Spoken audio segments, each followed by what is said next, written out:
Talk Today is brought to you by Fidelity Bank. For all your banking needs, visit fidelitygroup.com. Fidelity, we're good for you.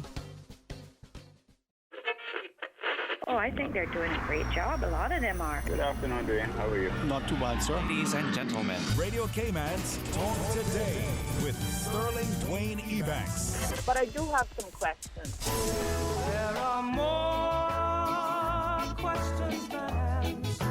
Radio Cayman's Talk Today. If you're ready to talk, we're willing to listen. Well, I really enjoy this program today. Cayman Islands' foremost listeners participation program. May God bless every person.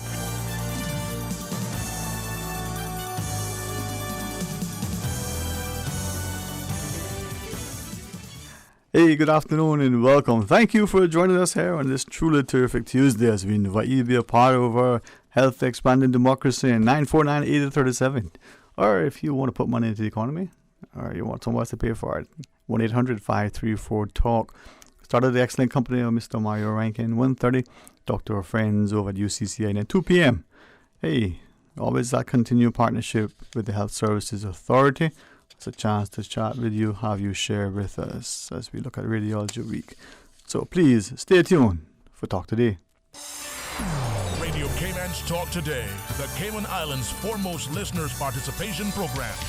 We ask our listeners to avoid statements or comments which are abusive, derogatory, malicious, or defamatory. Do not use any indecent language or make any statement which is false or misleading. Email talktoday@candw.ky or call 1-800-534-8255. Courtesy of Flow. Cayman's #1 network that connects you to your world like never before. Let your voice be heard. Once again, here's your host, Sterling Dwayne Ebanks.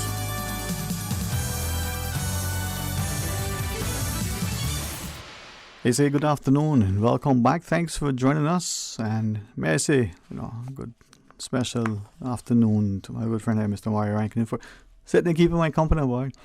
I don't know, man. I keep saying this. You must be a sucker for punishment, boy. Ah, boy. Broad shoulders. Broad shoulders. No, man. But thanks for keeping my company. It is my pleasure. It is sometimes unfortunate when you're by yourself, that you don't get to ask a question and have someone else answer it. So it's better not to answer your own questions. Having someone to talk with and talk to and encourage and inspire others to share and contribute, makes it better for all of us. So, for the little bit of time you got, taking yourself away from your otherwise busy schedule, let's have some fun. I agree. I want to invite you at some point to consider something. I was talking to what I think is an exceptional lady, just truly remarkable. She represents what I think. She's the epitome of that older generation of women who not only were they stalwarts, not only their strength and character, their resolve for certain things. It reminds me of Mr. Denison Tibbitt's comment yesterday about the mothers and our sisters and our wives, that as the seafarers would send back their allotment, the women would then utilize it in such a productive way. They put it to good use. They save. So when the sons and the husbands came back, they had something, right? And this lady, even though she's, I guess with the retirement age now, she's, as she said, knocking on that door. But yet that level of wisdom from what I understand from her, her other extended family, has always been there. So that old soul, as it were, right?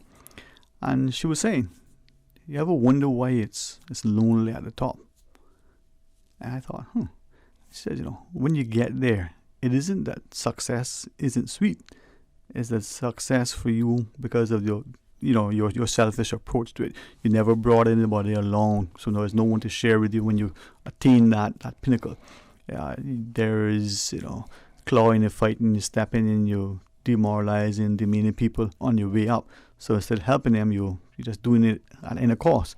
So when you get there, you can't celebrate because there's nobody around. She put it probably in a better way, but it left me thinking about it. And that's why success for some isn't so sweet, because there's nobody around to share it with. They can't celebrate it because it's just them alone. A selfish approach. And I wondered to what extent our people in today's world looking at our society and as much wealth as we may have. So let's say you have a business or a property, or you did a development. You made 2 million, 20 million, 200 million, 2 billion, whatever that sum is, a lot of money. And you'll never have to worry about it again. But you can't live in this society because you barred yourself in behind a gated community. You don't really have any sense of security, and there's no social or economic stability because nobody else is enjoying the wealth. Yeah, no, well, for me, I think the definition of success has many faces, and the reason why I say that is that if we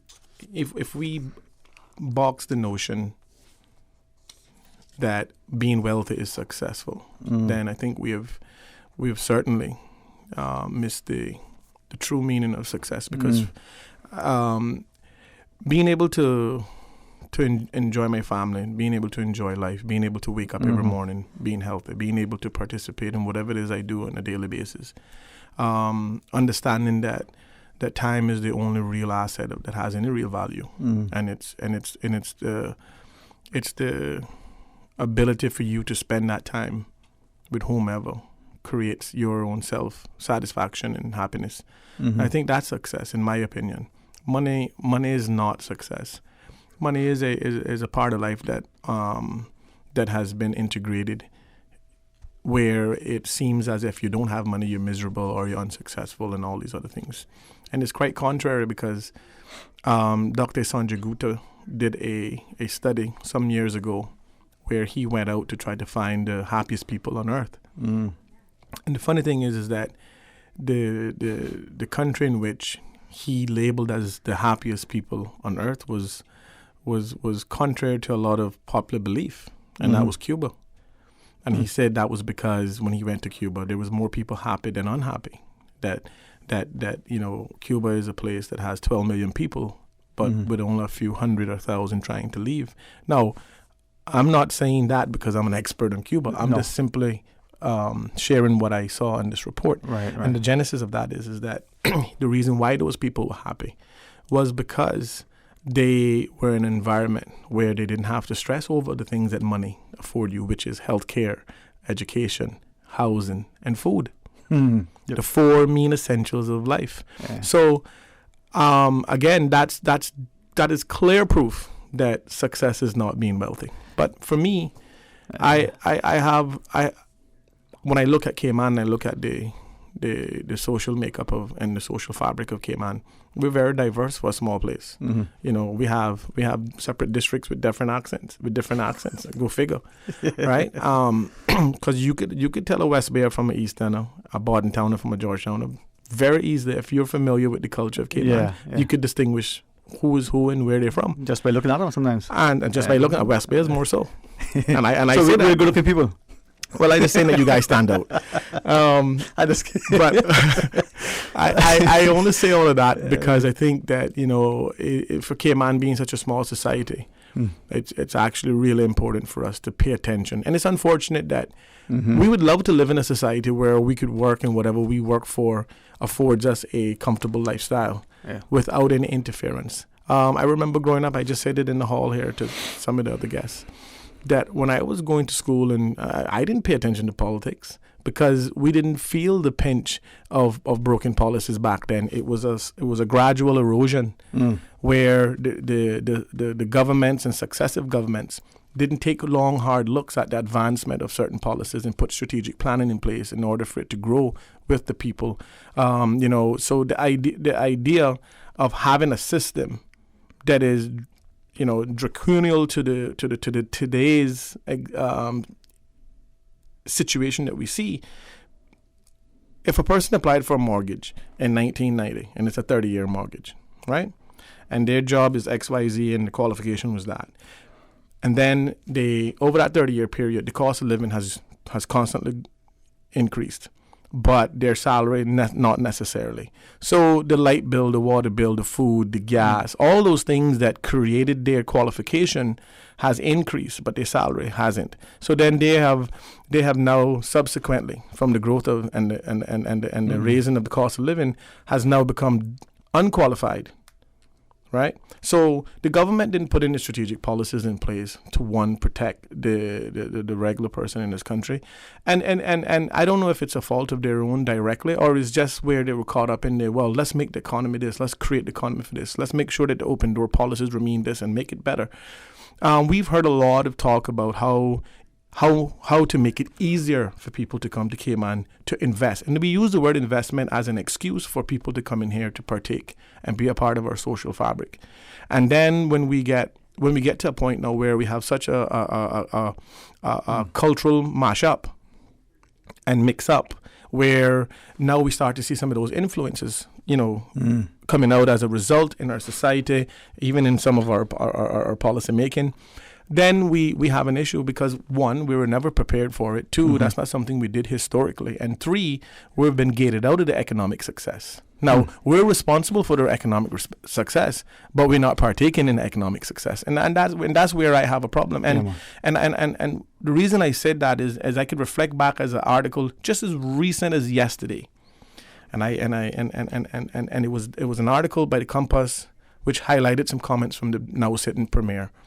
And those comments was actually really concerning to me, that the premier could make such comments about a democratic process that is afforded to us. Right. And I...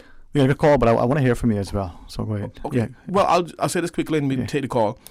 Yeah. No, actually, let's take the call because I think we need to expand on this. Yeah, let's do that. Hey, Mario Rankin sits, and don't believe him. Say the man is doing my company keep, so don't think bad of him because he's keeping my company. Let's go to the phones. Hey, good afternoon. You're on Talk Today. Good afternoon, Dwayne. Hey, my friend. How are you today? Okay, and good afternoon to Mario. Afternoon, sir. Yeah, speaking of success, Albert Einstein said, people in the world should not try to be a person of success, but rather a person of value. And an example of that is, what would we do without garbage collectors? And what would we do without helpers? Thank you very much, gentlemen. No, thank you very much. And everybody has value, right? Absolutely. But you were sharing, and that callers' comments sort of resonate. And right. So, yeah, and I want to say this to the caller. One of the most important jobs in Cayman are those people who does our waste management, because they are the ones that are directly responsible for the clean and habitable environment that we live in today. So kudos to every one of those individuals in that sector. What I was saying is that when we have, so for the continuity of Cayman and Caymanians, and for people to feel confident and motivated that they can live in a society and partake, we must first have the people who are elected government, who are presumably our leaders, as opposed to talking down to people, or as opposed to trying to discredit people in our society, regardless of their political preferences or what their political views are. I think that's where the genesis of it all starts. Now, the article in which I was speaking about was very disappointing, and one of the reasons why a lot of people probably didn't realize what it really means. Here's what it means. The premier said that after this referendum, they're going to go back to look at the referendum bill to make tweaks and changes in it to have a proper referendum bill. Okay, I agree with that. But he went on to say, which I think he should have then left it ... and and went and got lunch or something. But he went as far, then he decided to go on to say that if there was a proper referendum law in place, that the people of this island wouldn't have had an opportunity to reach the 25% threshold, that we would have never reached it had there been a proper law that would have put a time limit. Now let me understand. Let me explain what the importance of that statement is. You remember early in the year when the same premier went back to change and amend the FOI law? You know why he amended and changed the FOI law? And I challenge the Premier because he likes to talk so much and like to rebut things. I challenge him to say something different because it's in writing. He went back to change the FOI law because you know who got the most FOI requests on their office? The government. So therefore, the Premier, Mr. Alden McLaughlin, chose to go and make amendments of the FOI law to put in additional exemptions so that the government could be held less liable for certain things that has taken place within the public arena with the public purse and the public ability to be sustainable. Now, I come back to yesterday. The Premier said in plain English to the compass, and it's now black and white, that had he had put a law in place to prevent the people of this country who have now proven that it's more than 25%. You see, the 25% threshold is being talked about only because the election office stopped verifying signatures when they reached the trigger. That don't mean that was the only people that signed it. There was 6,000 people that signed it. A considerable amount of people passed the trigger. Okay? So for him to say that there should be a short time period, or to suggest that there should be a time period that does not allow the people to digest the situation at hand, to understand the situation at hand, to get educated of the situation at hand, and then be able to go out and sign and partake into something that gives them the right to have a vote on it, is a clear indication that he has zero respect for democracy. And less respect for those 25% that has now signed the petition. And what is sad about that, Sterling, is that the Premier of our country got elected by 478 votes. So let's just say, for instance, that we took this position, that he needed 50+1 to be elected in his constituency. He would not be the Premier today because 478 is not even 50% of his constituency. So let's play that card, Mr. Premier, and all sitting members. If we were to put the same requirements in this referendum, on this vote, in place for elected members, in fact, we should do that. We should say, listen, in order for you to be a duly elected person in our country, you have to have more than 50% plus one of your electorate in order to be elected in this country. With that, let's pause and take a break. Listen, you want to agree? You want to take a contrary view? Listen, if you don't participate, how can we, do otherwise? Let's stay tuned for Talk Today. Logic presents The Change Project, a campaign that highlights the reality of cyberbullying and the mental health impact it has on teens, parents, teachers, and families. Few people speak up when they witness cyberbullying, but we can change that together. We can strive to make a difference in our community by promoting responsible internet and social media use in the Cayman Islands and beyond. Will you pledge to make a safer, friendlier world online? Visit thechangeprojectcayman.com and take the pledge today. Proudly presented and supported by Logic. Pirates Week is sending out an SOS to all soca junkies. Sounds of Soca is bringing the biggest, baddest soca artists to Harbor Drive. Friday, November 8th, dance to the sounds of Irfan Alves, Alison Hines, and the Queen of Bacchanal, Destra. All backed by the Bacchanal Band. $30 pre-sold, $40 at the gate. Gates open at 7 p.m. But that's not all. It's a vibe with Nessa Preppy on Saturday, November 9th. Free. SOS also features some of Cayman's top DJs and entertainers. Sounds of Soca. A weekend of street dances. Friday, November 8th and Saturday, November 9th. Get your tickets now at Winner's Circle, Blackbeard's Liquor, and eventpro.ky. Sounds of Soca is sponsored by Ministry of Tourism, Department of Tourism, Ministry of Culture, AI Rentals, Ace Hardware, Bacardi, Cayman Airways, Sharkies, and brought to you by Radio Cayman. Tossing and turning, can't sleep?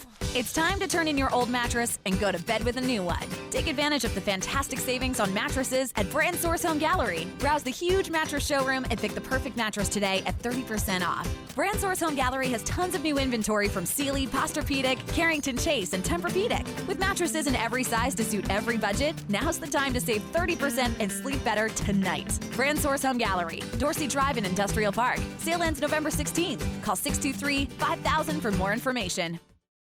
Always ensure that food preparation utensils are washed with a strong detergent and rinsed in hot water in the event that they have made contact with flood water. Boil silverware for 10 minutes and immerse glass, porcelain, china, and plastic items in a solution of hot water and 10% chlorine bleach before use. For more post-hurricane food safety tips, visit DEH website at deh.gov.ky.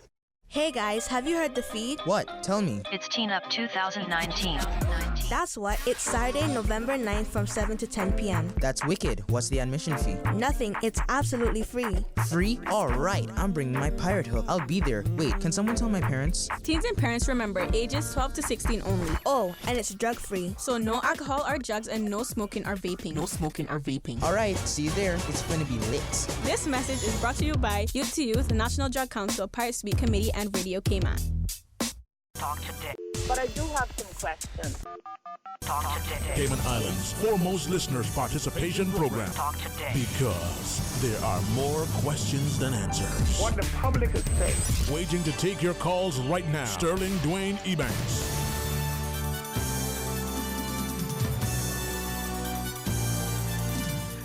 Hey, good afternoon. Welcome back to Talk Today. Thanks for joining us. And please always feel that this studio is yours. This radio station is yours. Not just because it's owned by the people and we pay for it to a taxpayer, but listen, we're only a phone call away, Yeah. Only a phone call away. 949-8837. Or with the continued kind compliments of Flo at 1-800-534-8255. Mario Rankin, thank you for sitting with us. As you were chatting, I was just thinking back to... And maybe I'm not remembering it correctly, right? But Mr. Dorian Miller's open line on Monday evenings, and I felt like, man, I felt like I was part of the big people company. Right. You could stay a little distance away. The radio was up on the little edge because you had to orient it to get the reception, right? And Mr. Dorian would take the call, and I don't recall any of the topics necessarily in any great detail. But everybody was gathered around the radio listening. Very attentive. Right? And well, it's amazing. Well, I'm so happy that Cayman has had this educational growth and path that we've taken over the last 30 years. Because I can tell you, as I said earlier, when I was growing up, you know, in the U.S., and then when we moved back here, we grew up off of Walker's Road. I can tell you, I paid zero attention to politics. You know, the only time we paid attention to politics when we heard the elder people sitting down there discussing and having conversation, and we never dared intervene. What? Keep quiet. Now your place, and you know, and we did exactly that. Yeah. Now, granted, now we live now in a society again, like I said, the involvement of education and kids becoming more aware and being more actively involved in certain things. That's why I think it's absolutely important that when we have the premier, who's supposed to be the leader, should be leading by example on these things, because for me, you know, we read into these things. Listen, you passed the Constitution in 2009. You waited till the people called your bluff on it and triggered a referendum for you to even look at a referendum law or a bill. And then you took the first 2 days of that bill to sit down to criticize the very people that instituted their right. Now, I see something fundamentally wrong with that, Sterling. And then in the same token, all the other speakers on that side of the bench kept saying that we're going to vote for democracy by voting yes on this bill. It was somewhat of of thinking that the people are not smart enough to see through the political rhetoric. How could you say that, unlike the opposition, they're going to vote or no or abstain their vote, we're going to vote yes for democracy, when you spent 12 months with a campaign misleading and fighting the people with their money to prevent this referendum from coming into existence? And now that you're sitting in there saying you're going to vote yes to give us a referendum, you're voting yes because it's by compulsory. You understand? The only thing human beings have to do, Sterling, ironically, is breathe and die. Those are the only two things that we have to do. Everything else is a choice. So for like Minister Tara Rivers got up on there and went into an elaborate conversation, reading off of her laptop, saying she's going to vote yes for democracy, unlike the opposition, who's going to abstain or vote no. The audacity to say that you're going to vote yes for democracy on the day or the week that the bill is being debated, and had zero to say in the 12 months leading up to the trigger of the referendum. You had zero to say about democracy. You never came out mid-year or in the beginning and say, my people of West Bay that I represent, listen, this process is a people-initiated process. It's for the people. It's for you. I support democracy. Do as you wish. I encourage this. Why she didn't say it in the beginning? Let me ask you, for those of us who may either have not been following or have been confused and unsure of exactly what transpired. So there was a people's initiated referendum, a movement to bring this about. Correct. The requisite signatures as per the Constitution, 25% of the number of people who are registered as voters, the electors we call them. That has been surpassed. So we went through the verification process. Immediately, once that number has been attained, automatically a referendum needs to occur. Exactly. Right? Okay. And as I listen to you, it then falls to the elected government to bring forward the requisite legislation. The question, but that's what they were debating. They weren't debating whether there'd be a referendum because that was automatic. Is what you're saying, right? Correct. Okay, so the thing is that a small correction in what you said. Yeah, please. And it's not that the government had to wait for the trigger for them to put a bill in place. Right. The government passed the Constitution in 2009. Matter of fact, yesterday was anniversary. Right, 10 years. Mm-hmm. Okay, ironically, 10 years ago today, Monday, the government put this new Constitution in place, but yet chose to wait till people decided to use a section of that Constitution in order to draft a bill to be considered, to be voted on in a legislative assembly. Right. Now, what's significant about that is, Sterling, is that now that the Premier and his team has created a bill, debated it, and passed it, he then says yesterday that, we're going to go back in after this referendum. We're going to make some changes to ensure that in order to have a people-initiated referendum, that you must meet these impossible guidelines. So essentially, he's saying that he is putting guidelines in the new referendum bill to make it impossible for people to exercise that. So then what's the sense of having the bill? You remember in 1865 when emancipation went in place and the United States of America, Congress voted to pass that every free slave should have equal rights to contribute and be a part of the social fabric, right? But then they also put a stipulation that said that if you can prove otherwise, it has to be 100%, not even 99 or 50 or 60%, 100% with no doubt that there's somebody that said something that discriminated, that they would be able to use that law. So essentially what they're saying is that you can't use the law. It's there, but you can't use it. Yeah. And that's what reminded me of. And for me, they could call me all the names they want, Sterling. Austin Harris took his only debut speech on any bill that has any substance that is for the Cayman people. He took an opportunity to belittle, degrade, and call people names. He even said that he made me famous by having a talk show that he was host of. I was writing letters to Cayman Net News from 2003. So maybe Austin Harris could remind the public what he was doing in 2003. I can tell you he wasn't a talk show host. I only say that to say this, is that when you hide behind parliament privileges to degrade someone, it's a direct act of cowardness, because you wouldn't have said it in another setting because you would have been held accountable. So it's clear to me that when Austin Harris was sitting on my couch 2 months before the general election, eating a big plate of turtle meat, eat so much food till he fell asleep in my couch, and he woke up and the only thing he could say was bad things about Alden and bad things about McKeever. But I got to tell you what my grandmother used to tell me. She said, Mario, people only talk about you when you work talking about, and if you lay with dog, you get fleas. So don't complain. So at the end of the day, we sit here in this society and we want advancement for our people, Sterling. I want advancement for my children. You understand? I said to you earlier last week, or late last week, that, when I came back, my son picked me up on the airport and he asked me about if I had listened to the debate. And I said, yeah, I listened to some of it because, I was listening to it later on in the night. And he said to me, well, did you hear what the Premier and Mr. Austin had to say about you?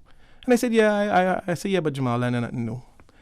I used to it. I used to the criticism. I say it's unfortunate it took that opportunity to criticize the people of this country when they should have been looking at putting a proper bill in place and making those arguments and putting those things forward. But I only use that illustration because I wanted to make sure that we can highlight that it's not just us, Sterling, that are listening to these things. It's not just that demographic. It's the younger people who are going to be the leaders of tomorrow, who we should be influencing and empowering to do the right thing. But when we have a setting where our politicians, our leading politicians, our top politicians are criticizing their people, regardless of their political ambitions or preferences or differences, when you have politicians doing that, understanding that this is the age of the technology. This is not like back in the day when you had to wait till 10 o'clock at night to go to Radio Cayman and listen to it.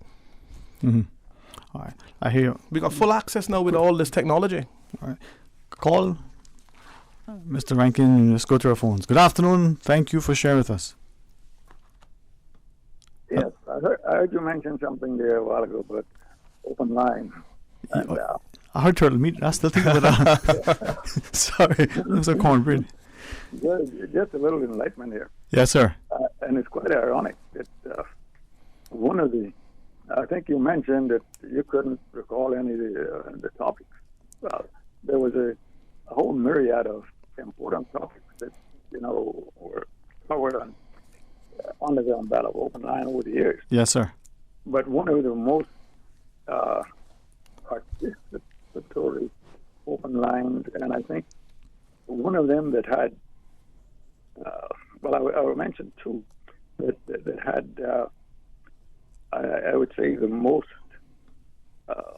significant, profound effect on the community was, I said ironically, was the one that was done when the proposal came up to build a dock in the North Sound.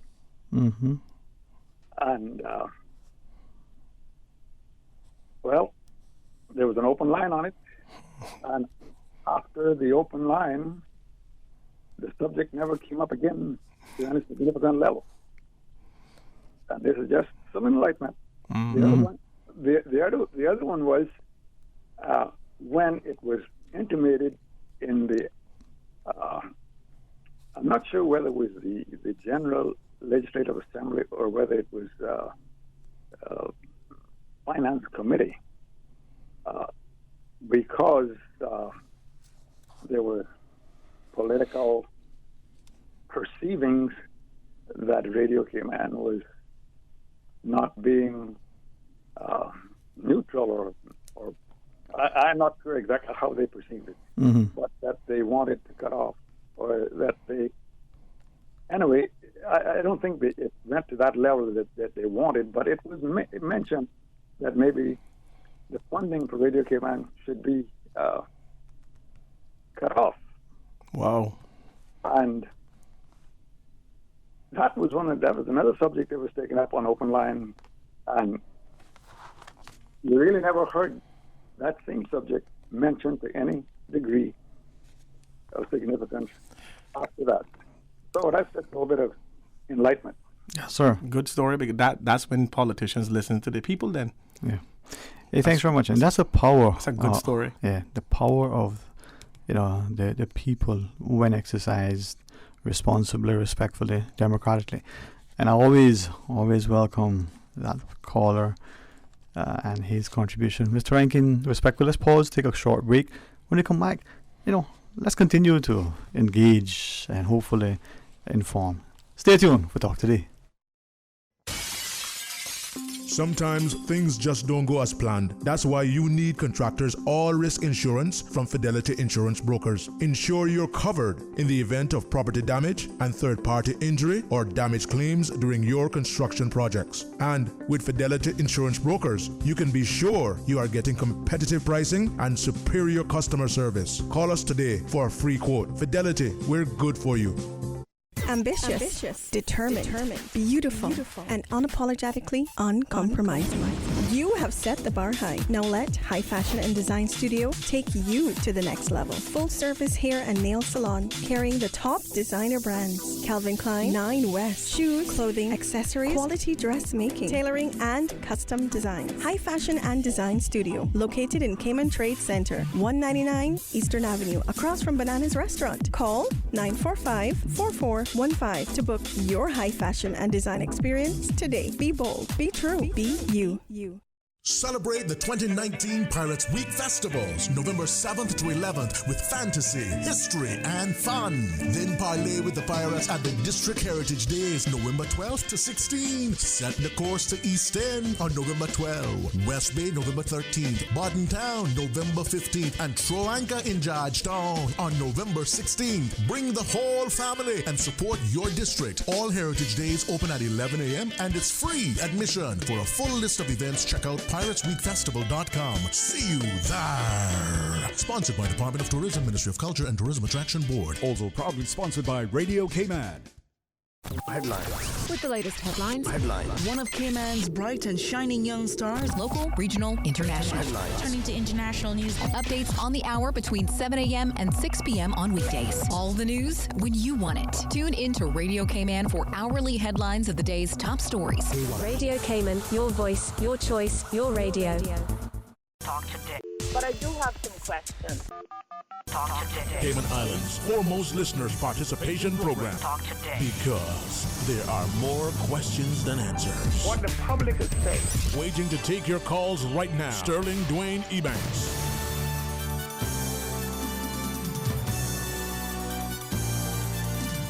Hey, good afternoon. Welcome back. Thank you for joining us. And I hope that in our endeavors you recognize that as much as we try our best to present on this side of the coin, it wouldn't be possible with those of our team members who sit behind the board, answer the phones. Today, the excellent company of DJ Lynn.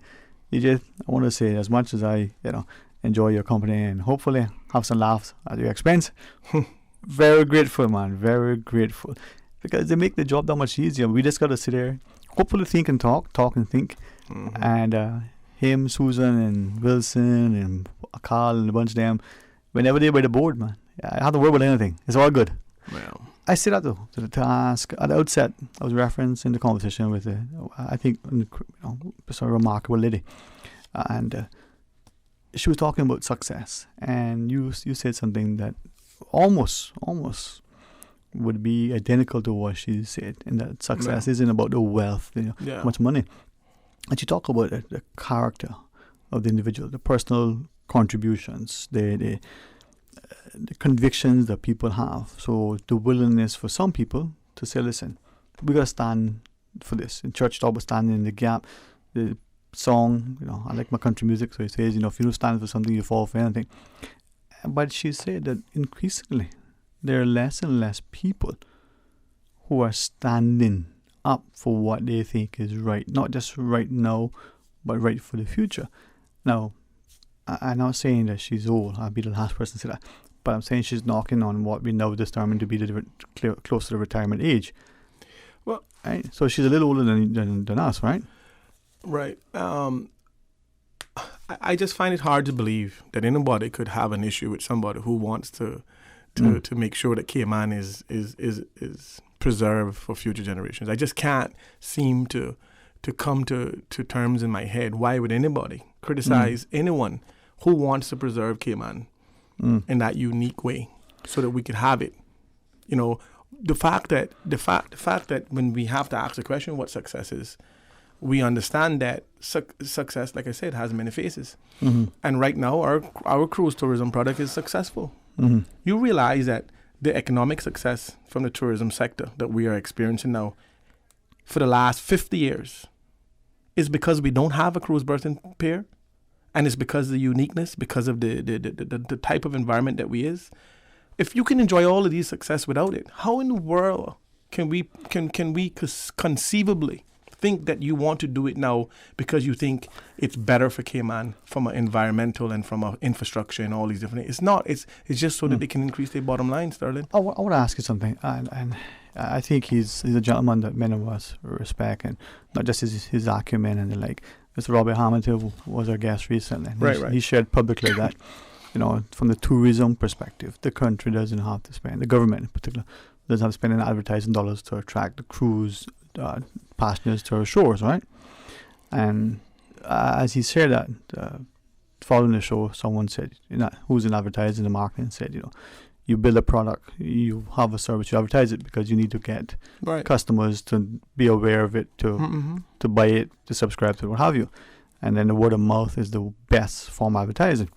But this fellow also shared that, in itself, is that indicative that what we have as a cruise tourism product, but even as a tourism product, speaks to how well it is. If you don't need to pay to advertise or spend a lot of money, then you have something worthwhile.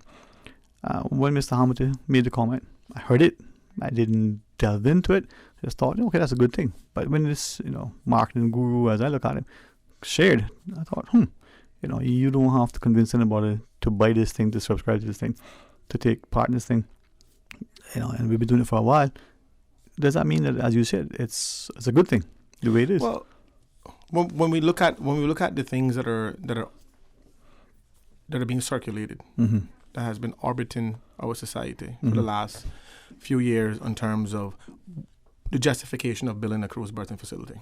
Now, we have now revealed and exposed and have shared information so that our government, who are in the position to negotiate these things, could be in a better informed position to say, okay, maybe we may have not, taken the time to read or figure out, or maybe we didn't know about this information. Now that we do, we might want to rethink our approach to this, because like I've been trying to say the whole time, we hear people like Mr. Cocornell, who was on the radio on Friday, talking about, oh, well, the Oasis Ship has been telling us from 2009 that they're not coming here. But in 2009, they inked a deal with Falmouth, Jamaica, promised them that they would go there, and they stopped going there. And they stopped going there because they have the power to pull their ships and send them wherever they want. They're now in the Eastern Caribbean. The reality is that, look, we look at our tourism product, and nobody has ever said that you're going to see 1.6 or 1.9 or 2 million people all at once in the Cayman Islands. We understand that that's an annual visit number. We understand that that's indifferent. But that's over 100,000 a month, though. Right. But even if we were to make the argument that that's still too much, because we know that it is, the reality is simply this, is that the scaremongering tactic that has been used mostly is that, oh, well, our cruise industry is gonna go away if we don't build the cruise pairs, when nothing couldn't be further from the truth. In fact, that it's actually 100% contrary to that. When we look at the cruise ships that come to our island, and the contribution that it makes to and the things that the strain that it has on our infrastructure, we keep hearing, oh, well, we want ships to come here during the slow period, during the slow months, 7 days a week, 365 days a year. Sterling, we have to understand that there's a social and an economic balance that we have to right. So the social economic values and balance and the thing that we should be looking at, they only looking at the economic side of it. They're not looking at the social side of it. From that social perspective, if you let me check a second, please. There have been reports in recent years where we had close to 20,000 people off the cruise ships because of the number of ships in port. 20,000 people of a population 60,000, or 1/3 on that day. Your population has increased, by 20,000 people. The social aspect of that, the infrastructure challenges, the security issues. There's so many fundamental issues that surround having to deal with that amount of people on any one point on our shores has not been taken into consideration by the pro-porters, understand, or even the government. And I'll tell you why. Because they're not looking at those things. They're not concerned about the infrastructural strain and the upgrades and the overrunning of the beaches and the visitor experience on the overall. Listen, we have a very, very high-end product. We have a very unique product. And the moment that we decide to shift away from maintaining that and continuing to enhance that, because we are focused only on the financial benefits of bringing more passengers in terms of head tax, because their spend rate is on average of $70. All right. When you come back, can we pick up on that? Let me ask you the word enhance. and the notion of carrying capacity. A linguist pointed out to me that, we were talking about enhance, and is there a particular connotation of that? So when we come back, maybe we can pick up on that. Listen, the phone lines are open. Call and share your thoughts. You may decide that you're not sure. Hey, share with us. Stay tuned for Talk Today. Community radio with a different appeal. The voice of the people. Security through adversity. Stuck on you. Radio for all time. You're listening to Radio Cayman, the voice of the Cayman Islands. Today's biggest news. Radio Cayman. It's only 2 species that we have, on the island. Generations present. Your voice, your choice.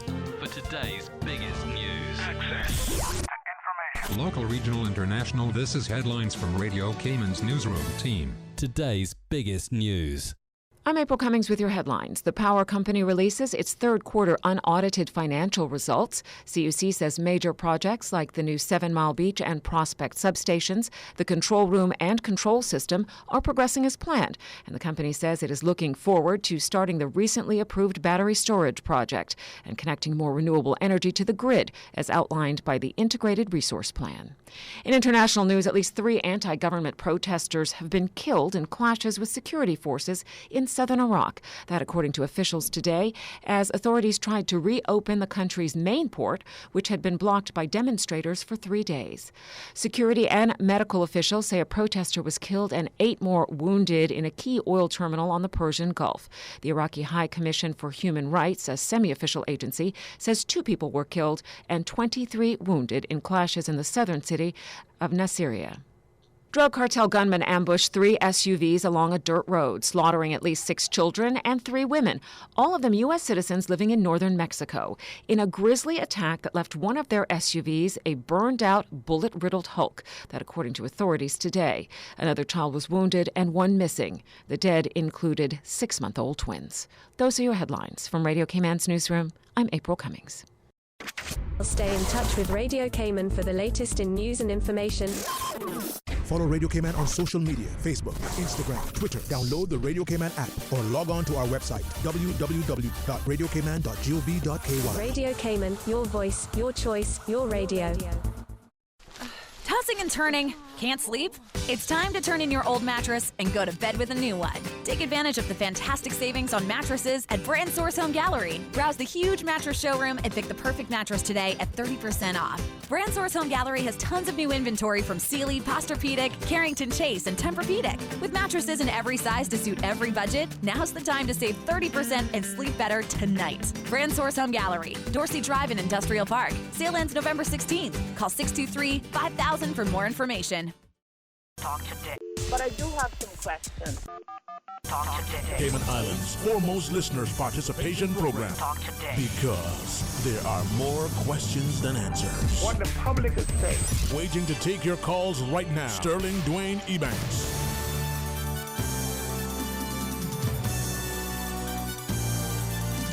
Hey, good afternoon. Welcome back to Talk Today. Invite you to call and share your thoughts with us. 949-8037, 949-6990. Of course, the kind compliments of flow allows a toll-free call right into the studio.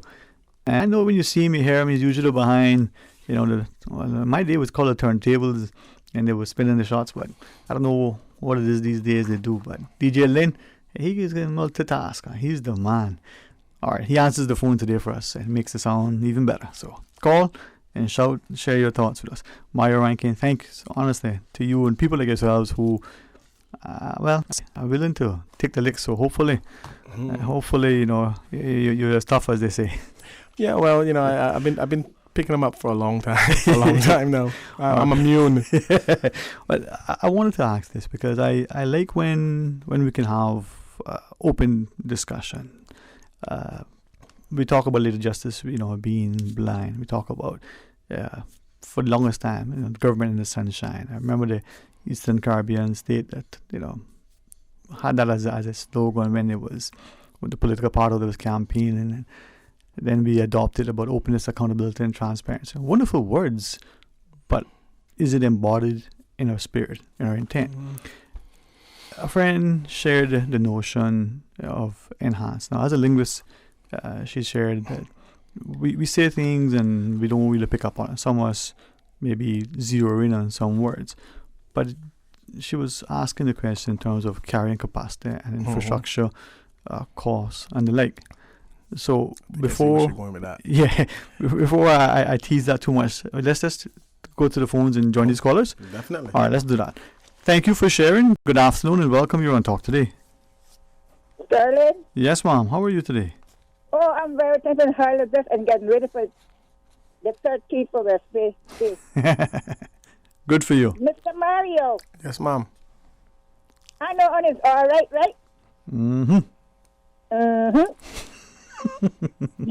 Listen to me. I'm not going to say much, but it's a mean planet.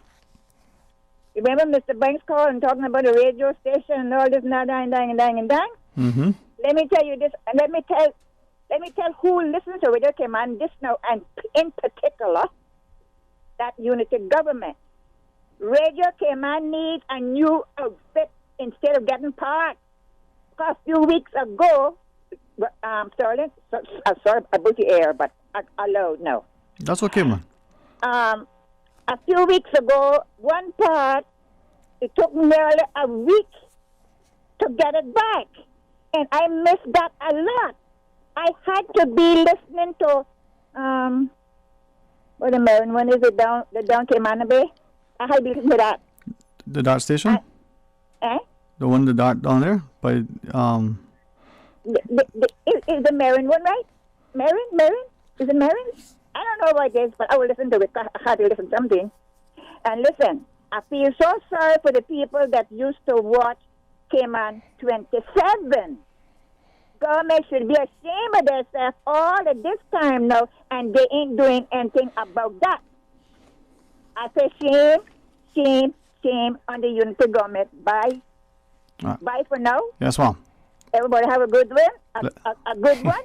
Mm-hmm. And look, don't look for no licks. Don't look for any more licks, Mario, because I know you can take them, though, you know. Yes, ma'am. Okay? Blessings to you, ma'am. Thank you. Listen to me. No, listen to me. Okay. Yes, ma'am. Listen, I can get some after this, too. But I can take them, too. I can go out all this, too, you know. There you go. And I from the rest. They rest. I go on now here? Yes, ma'am. God bless. God bless. Care. You too. All right, Mr. Rankin. One more call, please. Good afternoon. Thank you for calling. Good afternoon, Dwayne, and good afternoon to your guest, Mr. Rankin. Good afternoon, ma'am. I can't tell you how overjoyed that I am of knowing that the CPR is a group that have guts. Okay, I can't thank you all enough, because we all know it's our democratic right, but it only takes guts to let our government know. In fact, they should be proud to know that somebody out there know the law. Somebody out there realize that it's their democratic right, because they are not always right. And what they're trying to show down in our throats now, it's not right. I am like one previous caller, Mr. Loxley, a real gentleman. Mm-hmm. I can tell you another little story. I'm going to make it as quick as I can. When we were fighting, when I said we, it was 23 of us, but the main ones were myself, Shirlene Schmid, and Miss Wadley, Miss Alice Mako, Paul Rivers, Mervyn Smith, Betty Ebanks, and Annie Moulton. And then we had our group. We had meetings, we had protests, which we had to go and get the authorization from the police to even do that, fighting for our democratic right. We even went to court. Well, the first time that we did it, the protest. It was always on a Saturday evening. Oh, I forgot Dr. Corderon. Dr. Corderon was there with us as well, and he gave us not only his time, his money, and his experiences and what has happened. The first time that we had this protest, the Thursday and Friday before that, it had a bad northwester. Now, the protest was going to begin on the 7 Mile area because that's the road that we were hoping that DART would not close off and fighting him not to close it off. And it is closed off 3/4 of the way now. It can soon be closed off altogether. But putting that all aside, the first time that we had the protest, it was a bad northwester. A Thursday and a Friday, and then the protest was going to be on a Saturday. And do you know, some of our politicians got the television to come down and snap the pictures of all the seaweed, all of what had happened in that northwester, and saying that, now they're the ones that's supposed to be representing us now, you know. They were from West Bay too. Telling the TV station that, you know, this is the reason why the road had to be closed. Now tell me something.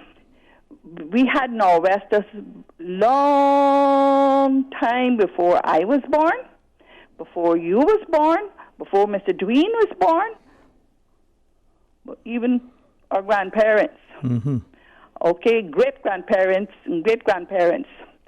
Okay. And during the protest now, they drove through the crowd of people. We had to stand on the side of the road. We were trying to do it as legal as possible with the police there and everything, laughing at us. And that was our legal right. So don't let anyone discourage CPR. You're doing the right thing, and it was a disgrace. I went to the LA last week, Monday, Tuesday, and Wednesday. I wasn't there when Bernie walked over. I congratulate him for having the guts to walk over. They made fun of that as well. The premier made fun of that. And yet they are supposed to be leaders of this country. Young people, do listen to this, like Mr. Mario said before. What they're doing is wrong. In other places, I'm not saying to do so, but if it need to be done, it need to be done. And I would be there. Good Lord spares my life. Other places, it would be rioting that they could not control. We wouldn't want that, but we got to do whatever it takes for our children, our grandchildren, our great-grandchildren.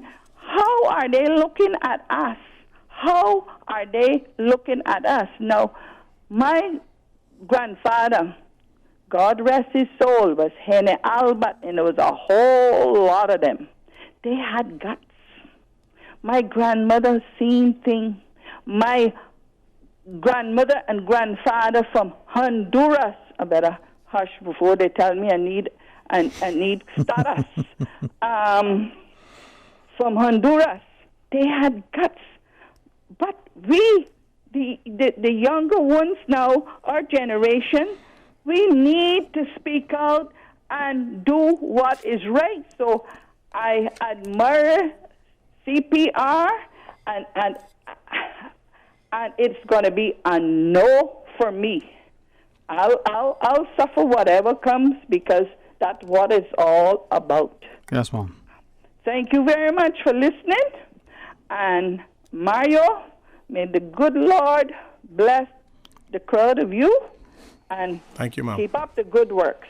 Amen. Thank you, Mom. Thank you.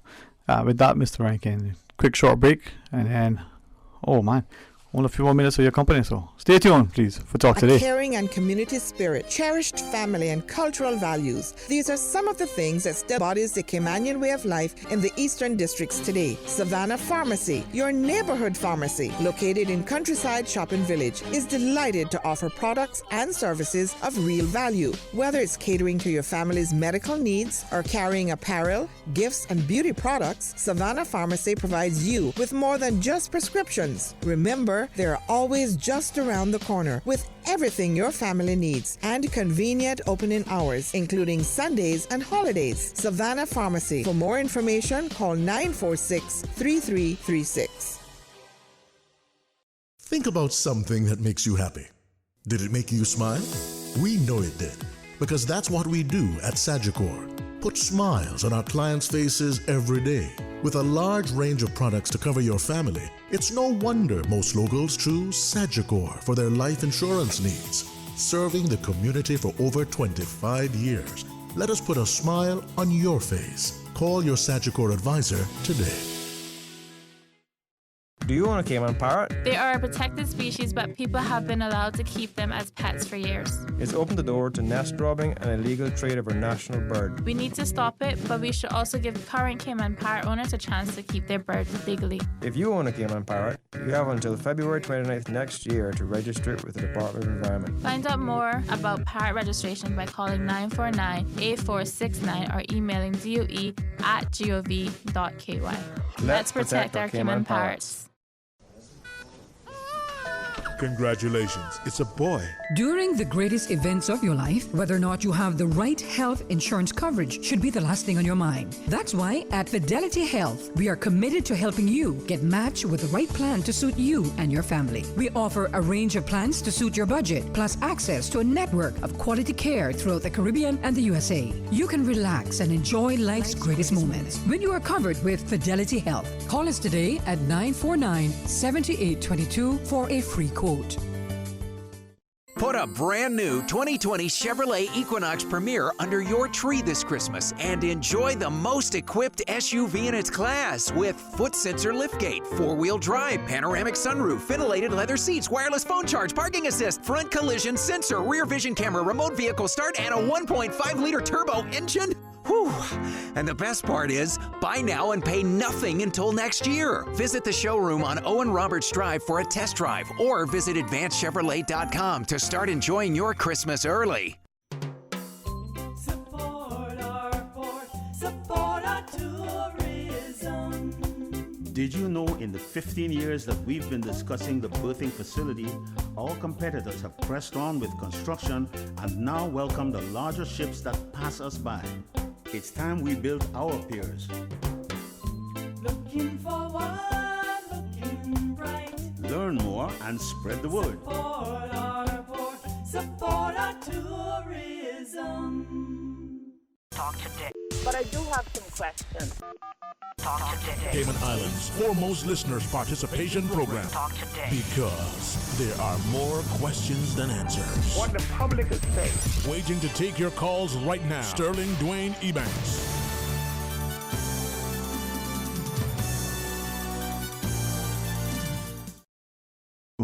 Welcome back to Talk Today. Thank you for joining us in the studio. The excellent company of Mr. Mario Rankin. And boy, after today, boy, your friends may accuse you, say, boy, I thought you had sense keeping that company now, boy, in a talk show.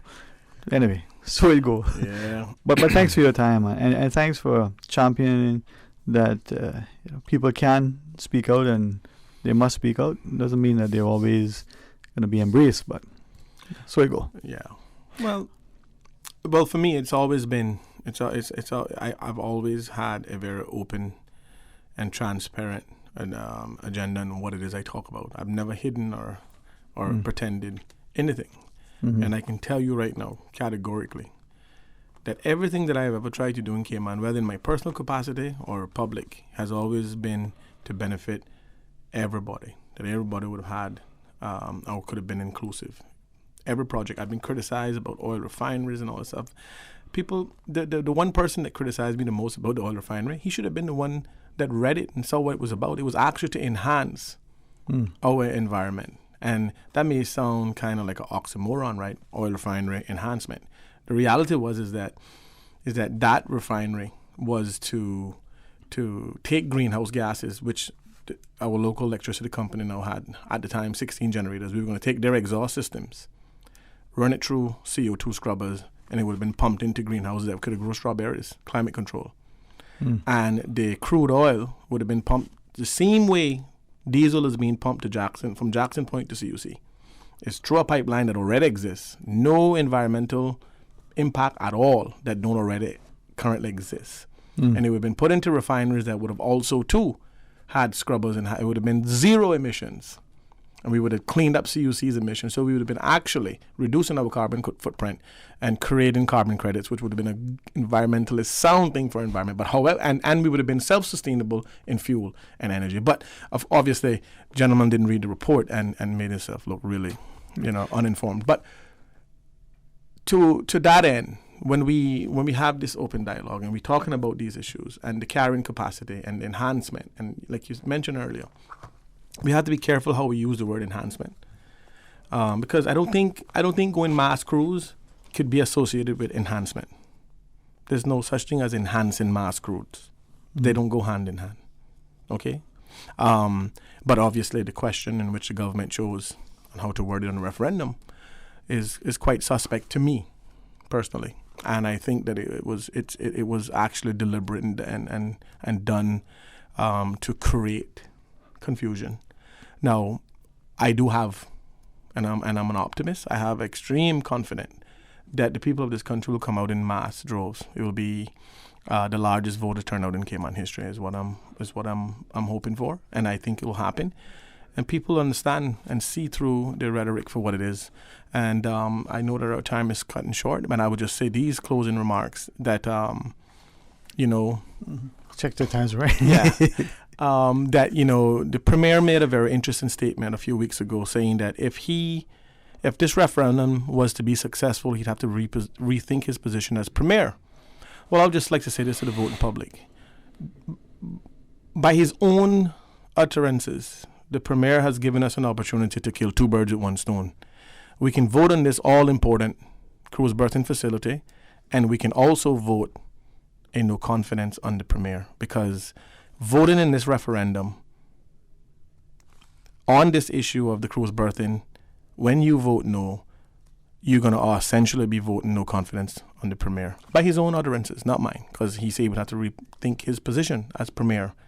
Having said that, I think one of the other key points is that, we must always encourage our young people, our old people, our middle-aged people, all of our people, that sustainability in everything that we do is the only approach. Sustainable development. Every single thing has to be kept within reason. We have a product that is unique to the Caribbean. There's no reason to turn it in like everywhere else in the Caribbean. We have something that cruise goers desire. Pulling the Oasis-sized ship out of the Falmouth and the Western itinerary rotation was a direct cause that they couldn't fill the ship because Cayman wasn't on the itinerary port of call. And that is only because Carnival and Royal chose not to call to our port for the ships to be tendered. Not that they can't. We have an Oasis-sized ship in the harbor right now today, as we speak on this radio, that is currently being tendered. So that's a clear demonstration that it's not that they can't be tendered, it's because they don't want to come here. So that's the point I want to make. So I encourage all people to come out and vote on referendum day, exercise your democratic right, be a part of the process, get on the right side of history, and do what's right for Cayman. You're not voting for a candidate, ladies and gentlemen. You're voting for the Cayman Islands, and you're voting for yourself. And while doing so, you will be voting a no confidence vote on the premier. You all have a good day, and thank you. Let's take two calls before you go. Two calls? Oh, absolutely. Yeah, let's do that. Hey, good afternoon, and welcome. You're on Talk Today. Dwayne. Yes, sir. How are you today? Good afternoon. Good to hear from you, my friend. Yes, sir. Good afternoon, Mario. Afternoon, bro. Yeah, I hear you. you are giving it to him. We got to.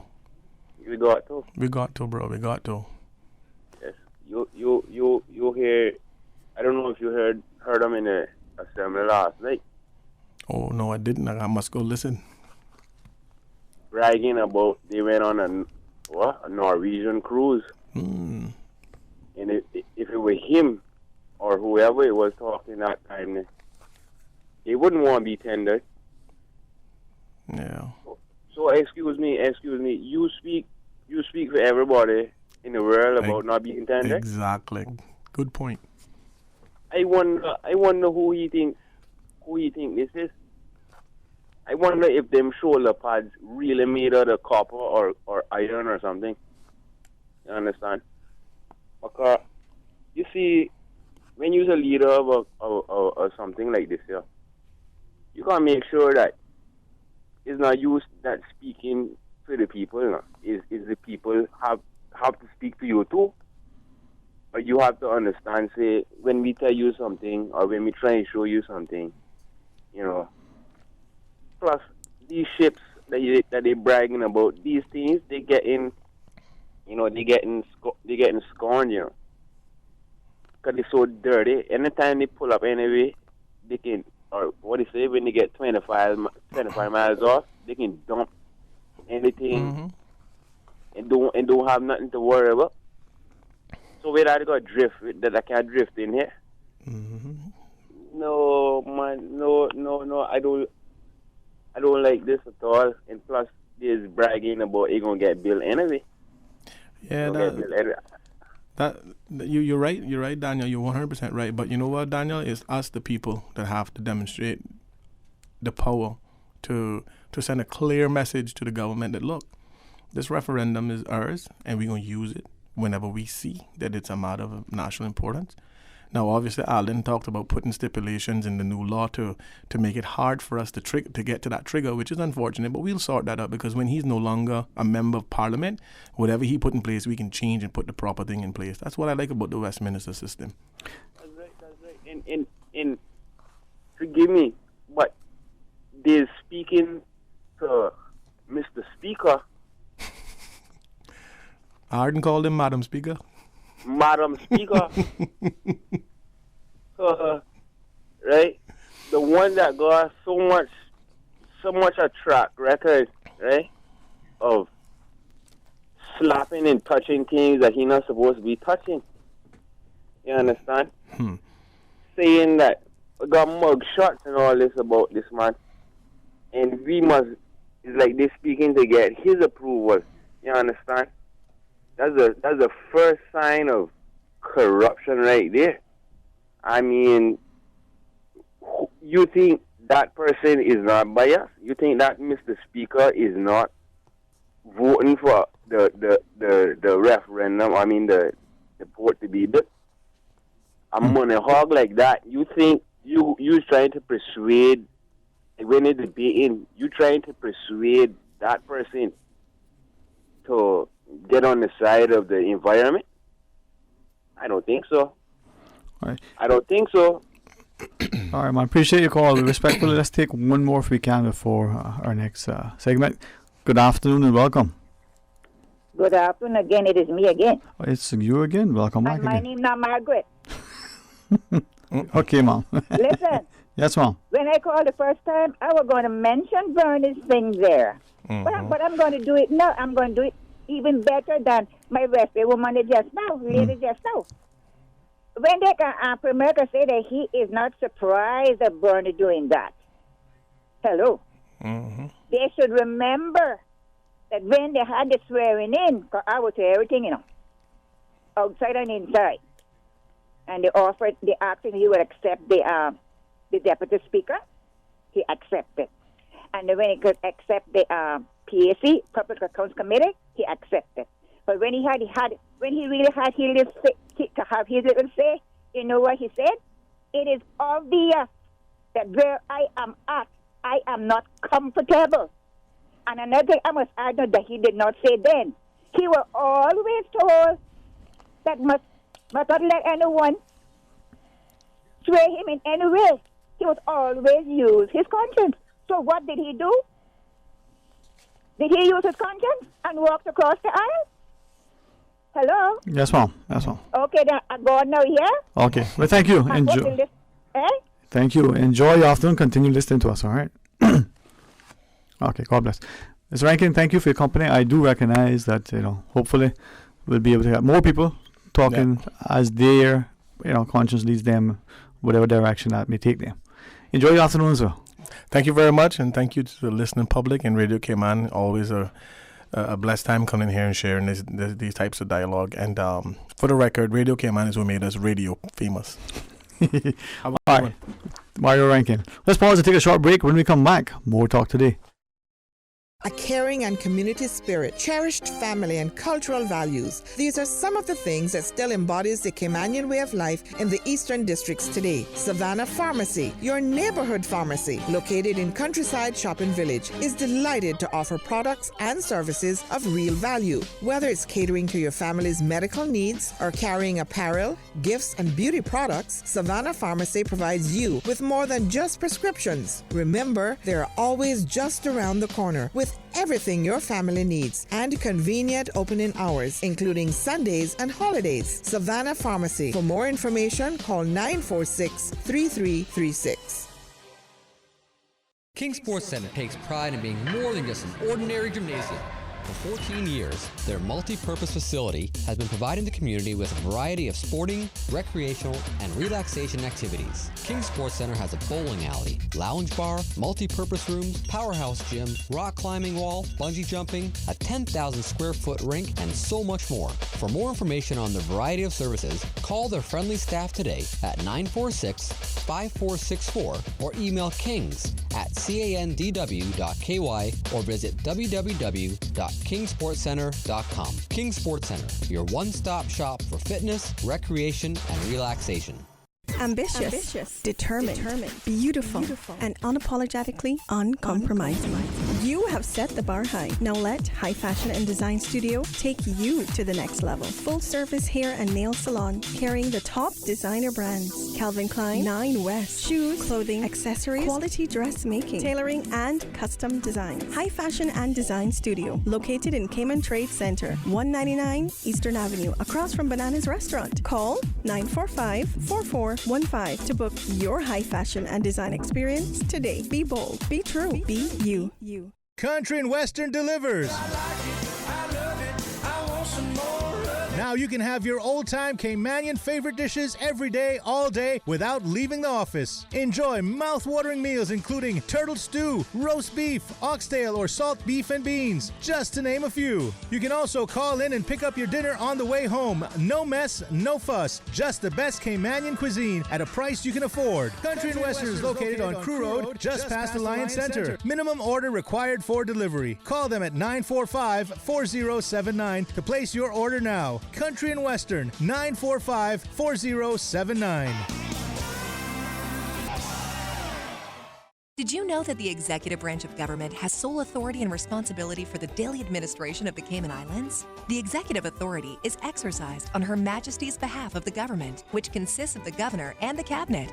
The cabinet consists of the Honorable Premier, 6 ministers, 2 official appointees, the Deputy Governor, and the Attorney General. The Deputy Governor and Attorney General are the only members of the cabinet that are not allowed to vote when decisions are being made by the cabinet. Brought to you by Celebrate Cayman, in celebration of the 60th anniversary of the Cayman Islands Constitution. Talk today. But I do have some questions. Talk today. Cayman Islands' foremost listeners participation program. Talk today. Because there are more questions than answers. What the public is saying. Waiting to take your calls right now. Sterling Dwayne Ebanks.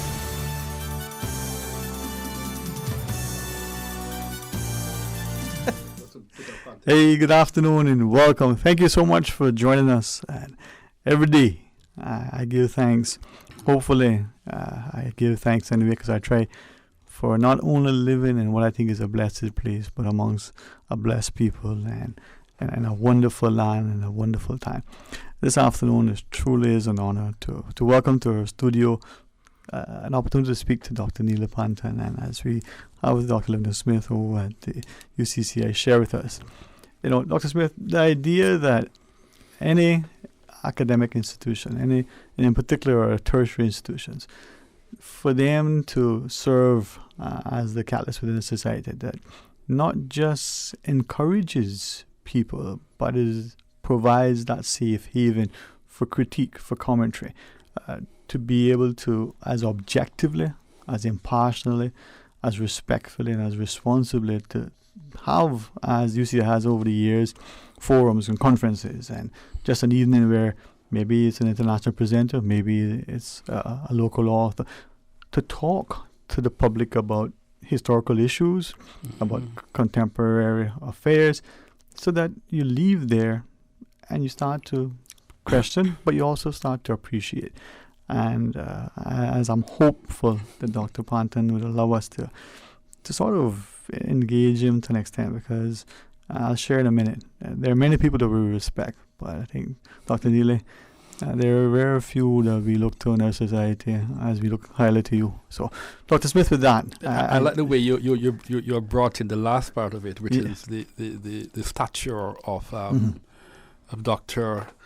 Ormond Neely Panton. And I agree with you. A university exists to stimulate thought and to have cut and thrust of debate, and to bring analysis to issues in an impartial way, so that the person involved or those listening on can make their own judgment. And one of the ways a university does that is to examine the extent to which persons have made contributions to scholarship in their fields, to society, and to say, we are going to find a way to honor that person. That person stands out in a very, very important way. And Dwayne, we have such a person here today, Dr. Panton. For persons who do not know Dr. Panton, he's a Caymanian. He's the son of a national hero, Ormond Panton, a medical doctor who studied in the Caribbean and then went on to Canada, where he made waves not only in Canada but internationally. And his work and his influence speaks to a great accomplishment.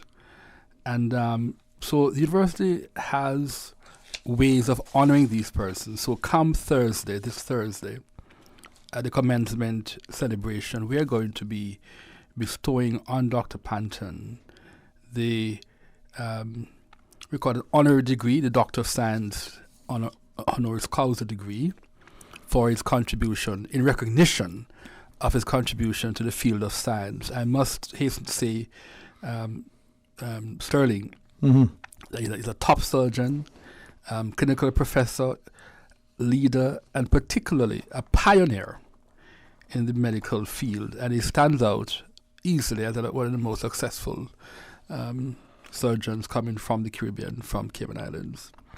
And so we are celebrating that accomplishment in bestowing this honor on Thursday. Well honored, well deserved. Dr. Neely Panton, again, thank you very, very much. And I'll ask you to allow us, if you don't mind, to maybe invite those who are listening to start to look with pride, or with a greater sense of appreciation to our own people. We don't need to use the word heroes, but if that's how we wish to look at it in order to make a connection. Too often, and I would also, if you don't mind the imposition, ask you to guide me, because I think, unfortunately, in Cayman, amongst Caymanians, we don't seem to celebrate our people sufficiently. We don't seem to look with pride the accomplishments, not just locally, not just in our neighborhoods, but internationally, whether it's in the academic, whether it's in the arts, whether it's the pursuit on the athletic field, or whether it's just someone who has done something that we may term as a humanitarian effort and the like. And yet, it could be that there is a great sense of humility in our people.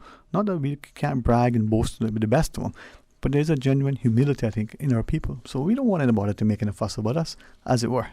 So welcome to you, sir. Thanks for the opportunity to be on your show. All right.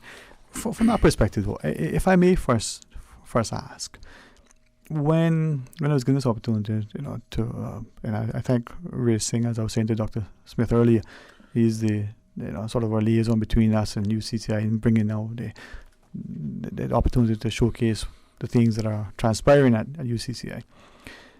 When I was looking at that, and I'm thinking, here is a small community with great people from the very early days of our ancestors to right this minute that have done much, continue to do much.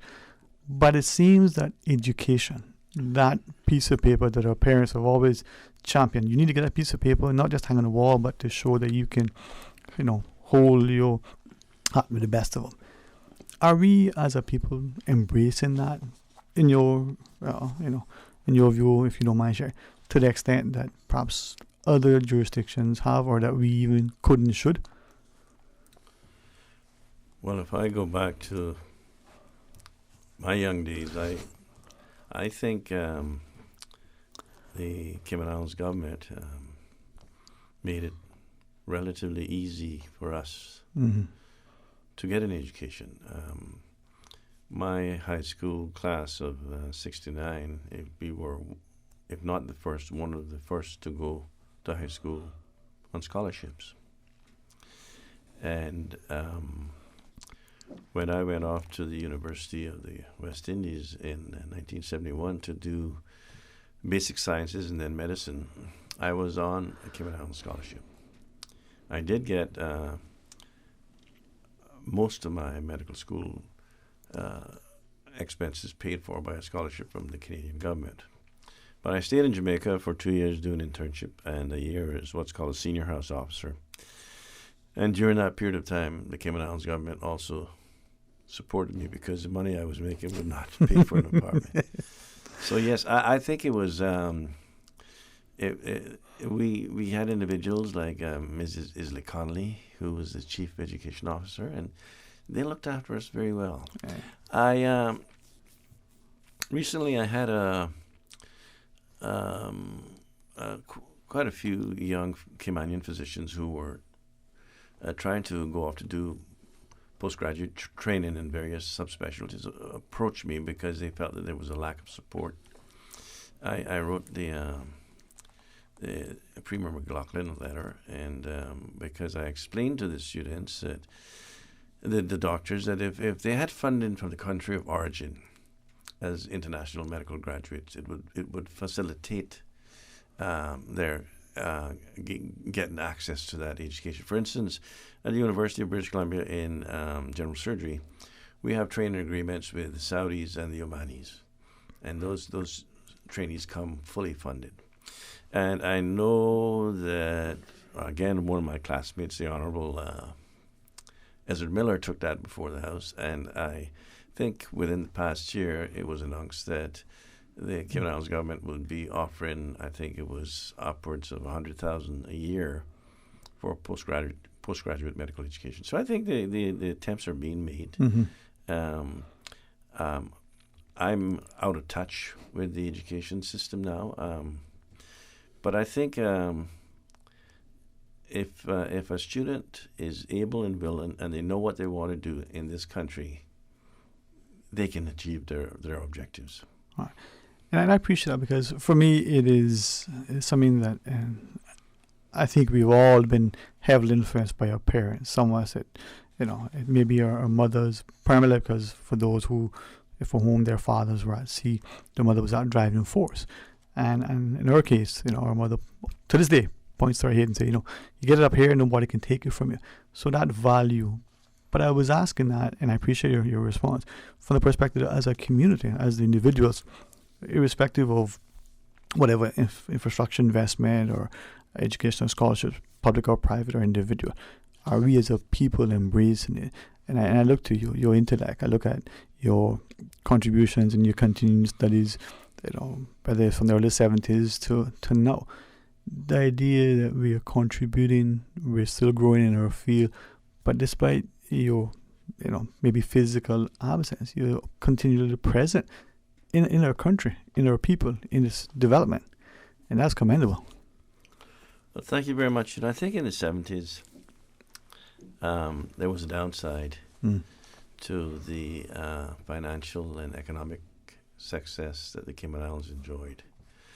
I was a past president of the North Pacific Surgical Association, which is involves the Northwest states, provinces, and it's the oldest surgical organization west of the Mississippi. And I shared my presidential address with Dr. Smith, because I talked about my journey from Cayman to Vancouver. And I gave the Caymanian seamen a lot of credit for building this country. And in my commencement speech, I always, I spoke about the iron men and wooden ships, but I also mentioned the fact that the iron ladies stayed at home and raised those families. Yes. And that's very important. But I think it became too easy to make money in this country. And I do believe that if you have the ability to make money, if you were born with that talent, then there's not much point in doing what I did. I spent 13 years training, and those are a lot of lost income years, because I had classmates who, within a few years, and they were very good businessmen, very smart, they were millionaires. Mm-hmm. And it's much easier to generate income in this environment, tax-free environment. So that was the downside. There wasn't much of an incentive. If I can go out and make $1 million, why should I be struggling like Neely Patton in Jamaica and Canada to get out of this education? And thank you for that, because it's apropos. I was speaking earlier to this, I think she's a remarkable lady, and I said it earlier and I'll say it again. She describes herself as knocking on that retirement door as it is, right? Now, looking at her, you wouldn't think that would be where she's at. And she said that, unfortunately, and she referenced what you're talking about in that era, success sometimes for some measured in how much money is in the bank account, what properties they have, what sort of sphere of influence. I can call whether it's the politician of the day or whomever, and demand an audience and this and that. But where's the integrity? Where's the contribution? Where's the character and the caliber of the individual? With you, if you don't mind, for those of us who could look to you as an example, the tradesman sings a song, "Where are your heroes, West Indies?" Well, Caymanians, do we know, again, our heroes, not just those whom we may have given an award, but the people today who are doing stuff. And if you don't mind, like your father, you rank as a great man in your own right. Our heroes are right here present. I mean, we can shake their hands, we can fall in their footpaths. How can we get our people then to celebrate? UCCI is doing a great job in bestowing the honorary doctorate, but how do we champion that, and how do we take that as an example and say, you know what, that's going to be the path I want to be, whether it's as a doctor, lawyer, teacher, and engineer, a culinary enthusiast, or the like. We don't seem to have that level of pride and respect as some seem to do in other countries. Well, I think that mentorship is very important in influencing the careers and the pathways that people take in life. Mm-hmm. For instance, when I was a teenager, one of my friends broke his leg in a car accident. And, the rules of engagement were a little different back then. There was a Dr. John McGladdery, and he knew he was my friend, and he took me into the operating room with him. And, that was a very interesting experience. And my sisters tell tales, and I don't know if it's true, but they said I had this my lab in my backyard where I dissected frogs and all sorts of things. But I said earlier on in the other talk show that my dad didn't spend a lot of time with me, in politics and traveling, but he always brought me interesting gifts like chemistry sets. And I almost blew up the kitchen one day with my chemistry set. And he brought me a microscope, so I went down, because I grew up in a little house just at this site, and all that land to the east of here, there was a place there called Podner Ground, and there were swamps, and I'd go down and get, swamp water and put it on a microscope and look at the organisms. And then in high school, we had to third form, we had to decide whether we were going to go down the road of the arts or the sciences. So I went down the sciences. I've been lucky because I've always had very good teachers in going back to prep school and high school, and then throughout medical school. And yes, you you can find those mentors, you can find those heroes, the people who influence you, the people who are set great examples. You know, I'll give you one example. I had a medical student with me in my clinic once, and he saw a patient with an adrenal tumor, and that's one of my areas of expertise is adrenal surgery. And on like a Friday, and the next week he saw me take the patient to the operating room, and he was with me. And that young man went on to do surgery because of, you know, that one opportunity to be mentored by a surgeon. Yeah. So that mentorship, I think, is important. You mentioned your parents is very important because a lot of this is learned at home. Right. You know, my great-great-grandfather, James C. Patton, came here as a missionary and a teacher with the Presbyterian Church in 1857. And one of the big advantages that the Pattons had was that they were educated people. Mm. We're speaking to Dr. Neil Panton on Thursday, 7 p.m. at UCC. Will be bestowed with honorary doctorate. And I hope the public will come out and, I would say, celebrate, share with us. But you were talking about mentoring and the nurturing environment is created at home in our communities. Yes, the rules of engagement now are probably different, but is that part of the challenges that maybe exist now that were a little bit less so then, in that a young person, the plumber, the electrician, the person who was interested in learning to cook, to sew, to even in the areas that we may not have valued as much, the young budding artists of any sort, there were more chance for them to be taken in, to be given a chance to be introduced to something. Today we put a lot of potential, maybe unknowingly, impediments into place. So the young student who is interested in the medical field may not get into the lab to be able to see some of the things because of the protocols, because of, well, we don't want to compromise security, we don't want to do this. Yes, we got to make the provisions to protect the integrity of whatever's happening, but are we, unfortunately, inadvertently, maybe even deliberately, hindering that and the opportunity to nurture that interest? Well, I don't think so, because, you know, sometimes the student of today suffers from information overload because of the internet. I mean, that operation that I was watching, you can go and see that on YouTube. I think the internet has had more of a positive than a negative, because it's a major source. You know, when you and I were in school, we were reading books, and my residents don't even have a book. Everything they learn online and reading the electronic copies of journals and so on. Again, it is, and you mentioned a very important a group of contributor societies, the tradespeople. Yes. You know, and I used to have a professor at the University of the West Indies who told me he didn't need really intelligent people to train as surgeons. He said, you know, the same guy that's flying Cayman Airways, or the plumber that comes to your house, or the carpenter, those are the kind of people that make good surgeons. Yeah. I'm not saying we surgeons are stupid, but I'm saying you don't have to be an Einstein to be a good surgeon. And all of the individuals you mentioned have the potential to contribute to the society they live in. Given the opportunity, being nurtured, mentored. Absolutely. Yeah.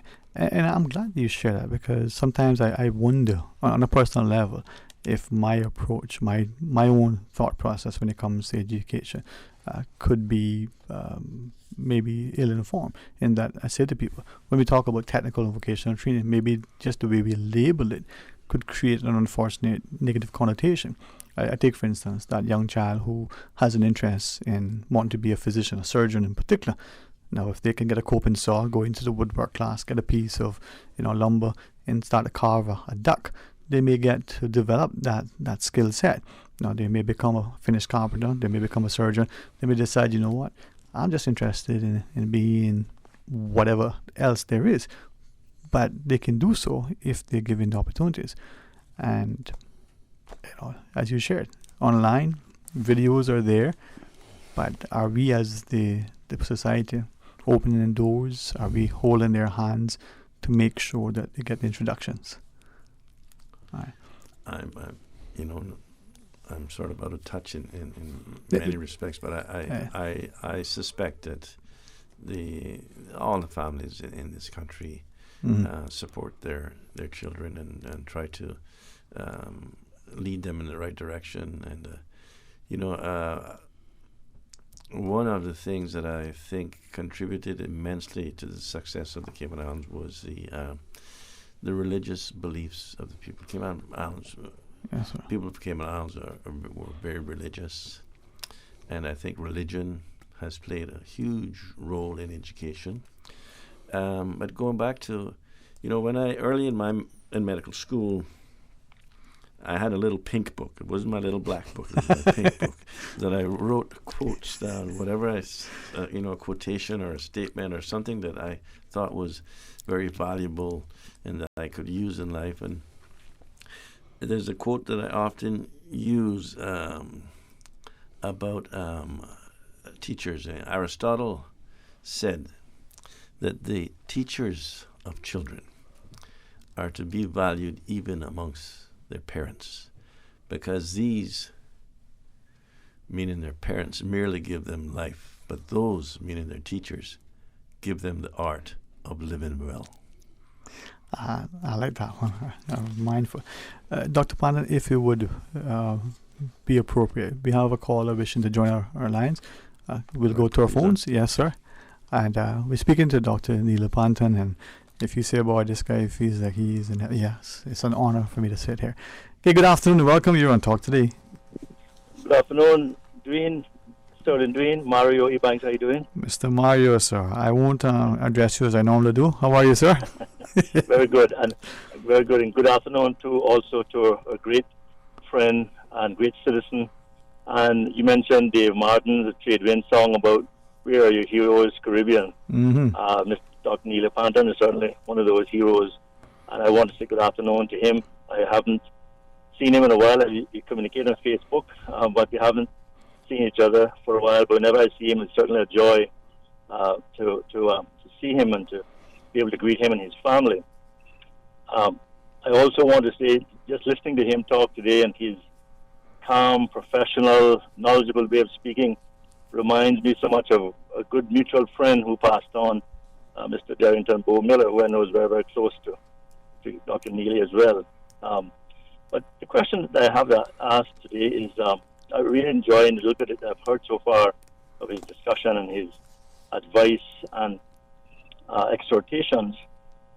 If you were advising parents or young people in terms of going into a medical field as a career, whether it's nursing, doctor, surgeon, or the various other disciplines within that industry, that profession, what kind of behaviors or attributes or things that a parent or a child could look out for and say, well, this seems to me that I want to go into that field, not just academics, but other competencies, other behaviors, other habits, or other likes or dislikes. Any thoughts that you could share with especially parents and young people in terms of general career guidance for the most important medical practice? I'll leave you with that, gentlemen and doctor. It's good to hear from you, and I'll leave you with that question. Thank you, sir. And God bless. Blessings. Well, was the questions asked? Yes. Well, thanks very much, Mario. It was nice to hear from you. Unfortunately, the last time we had an opportunity to speak was actually at Bo's funeral. I used to be a JC, and the creed, I don't remember all of it, but there was one line that said, service to humanity is the best work of life. And I think that I did have an opportunity this morning to talk to some of the nursing students at UCCI. And there was this student who thought that she was concerned that she mightn't have a job, or that her work might be replaced by robots or artificial intelligence. And I had to remind her that the nursing profession demands a lot of commitment and compassion. And as a surgeon, I hate to admit, the nurse spends on the ward 99% time more with the patient than I do. And I think that they need to ask themselves, am I prepared to, for starters, commit this amount of time in order to acquire these skills and training? And is this something that I can do? Because I do believe that a lot of time our talent comes from God. Amen. And it's sometimes difficult for the individual to recognize that. You know, I wanted to go to sea. I was Dalkeith Bothwell and I were Sea Scouts, and we used to run the tenders between the warships and the dock. And I liked this sailor's lifestyle. You know, they got rum at 4 o'clock every day.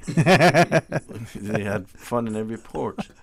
So I went and I talked to my father about this. And he told me, no uncertain terms, I was going on to get a higher education. I would not be joining the British Navy. So that was the parental guidance. Yeah. So and I say all knowledge is God breathed, huh? Absolutely. Yes, sir. And as you shared that, I was going to ask a similar question as Mr. Ebanks asked, but and then my last sort of comment was like, just like our sea captains who left here, some, you know, with not a formal learning, but rose to international prominence and to the top of their careers, who maintained contact to the country and contributed. Likewise, something that you've done, you followed in our footsteps, and hopefully will encourage more of us to leave our shores, to gain expertise and experience, and always, you know, remember our roots, our spiritual grounding, and be of service to mankind, to humanity. Well, I did, after Hurricane Ivan come down and brought down the equipment, I spent a week working with my colleagues. I have maintained a very strong relationship with my colleagues at the University of the West Indies going back to 1994 when I went down on 2 occasions to take equipment and to train. And then the Jamaican government flew me down and later on that year to assist with surgery on the Governor General, Sir Howard Cook.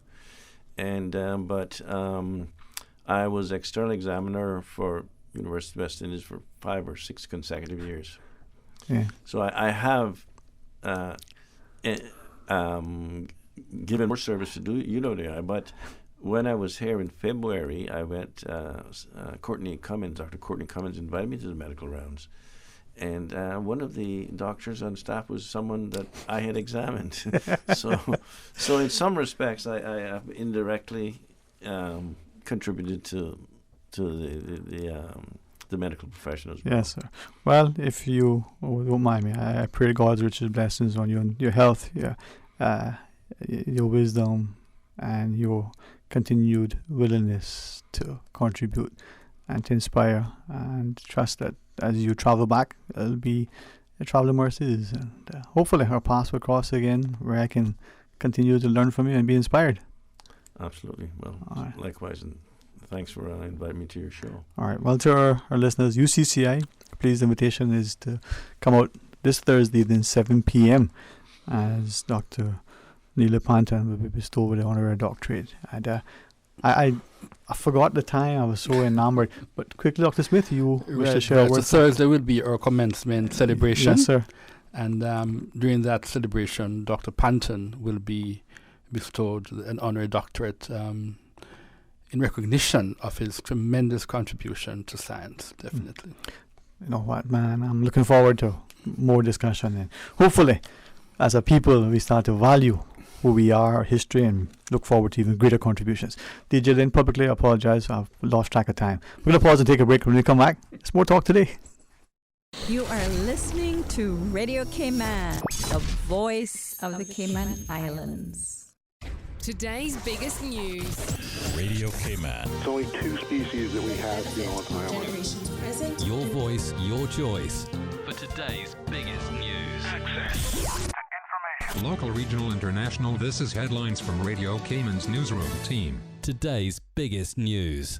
Road Safety Week and the corresponding conference wrapped up on Friday. The National Roads Authority spearheaded the week's activities. Hundreds of delegates attended the conference where they heard from both local and international speakers. NRA Acting Managing Director Edward Howard said road safety isn't just an issue for police or the National Roads Authority. He says road safety is everybody's concern.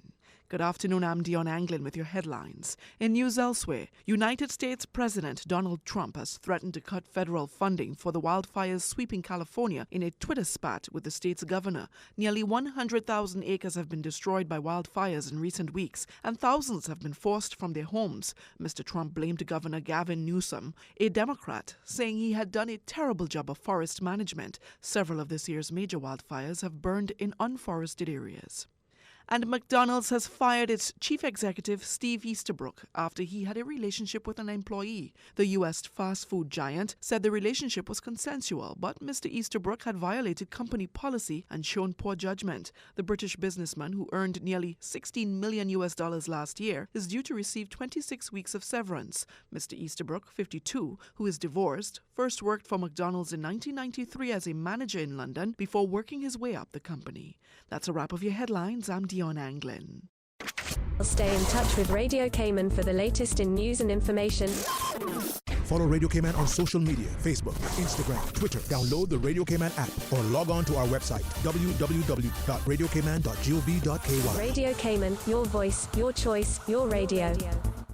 Pirates Week got something for everyone. This holiday Monday, November 11th, come out to Culture Shop on Cardinal Avenue. Watch the youth snapper cook-off, learn how to make silver touch rope, blow a conch horn, and spin a gig. Local arts and crafts will be on sale, and vendors will offer up the best in traditional foods and treats. But wait, there's more. Find out who will win the District Heritage Ambassador Costume Competition and stay for the Illumination Parade and fireworks. Learn more at piratesweekfestival.com. Culture Shop, Monday, November 11, Cardinal Avenue, starting at 12 noon. Sponsored by Ministry of Tourism, Department of Tourism, Ministry of Culture, AI Rentals, Ace Cayman, the Tourism Attraction Board, Pepsi, and Cayman Distributors Group. Also brought to you by Radio Cayman. Remember to discard all fresh fruits and vegetables, meats, all foods in canisters, dented, leaking or rusting cans after they have come in contact with flood water. Also discard foods that are stored in cardboard boxes, paper foil, cellophane, and cloth, as well as those in open containers and packages. For more post-hurricane food safety tips, visit DEH website at deh.gov.ky. Talk today. But I do have some questions. Talk today. Cayman Islands' foremost listeners participation program. Talk today. Because there are more questions than answers. What the public is saying. Waiting to take your calls right now. Sterling Dwayne Ebanks.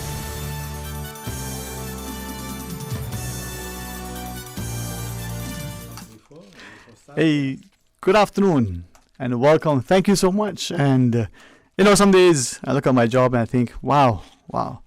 If you ever felt that you were truly honored and blessed, well, sitting here in the studio to facilitate, to be able to continue a partnership, whether with our higher institutions or institutions of higher learning or health services.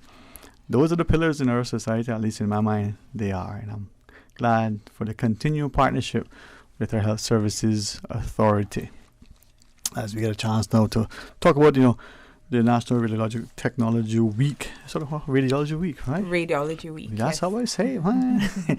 It is, for me, not just to celebrate the great work that we see, the role medical imaging plays in, not just, sort of radiotherapy and the professionals and diagnostic and assisting the provisions and but maybe, well, hopefully even more so, encourage many of us as parents, as we talk to our children, to get into the sciences, to get into the medical field, be the nurses, because as Dr. Neela Panton just shared, they're on the wards all the time. So nursing is honorable, great calling. The physicians who help, but those who are, making sure that the work that is done on the wards and in the surgeries, that they have the information, that is diagnosed, that the technology is utilized. So as we invite our guest, Dr. Alexandro Lemos, good afternoon to you. Good afternoon. All right. And make sure Mr. Shara, welcome. Thank you so much for that smile. Good afternoon. How are you today, ma'am? I'm okay, just a little bit nervous. Me too. I'm here. Did you get any of the chocolate as you walked in? We didn't offer you the chocolate? Oh, I didn't see them. You didn't see it? Oh, it's probably because I ate it all. I'm sorry. No, well, don't be overly nervous. We hope that we extend a very warm hospital welcome and let you feel comfortable. And through your gracious presence here, we can have this discussion. Now, the celebration is what? November the 3rd through the 9th. Let's start off by asking us, what is it? What is Radiology Week? Why do we celebrate it? Radiology Week is the week that we use to celebrate our profession in radiology. There's not a lot known about the radiology field.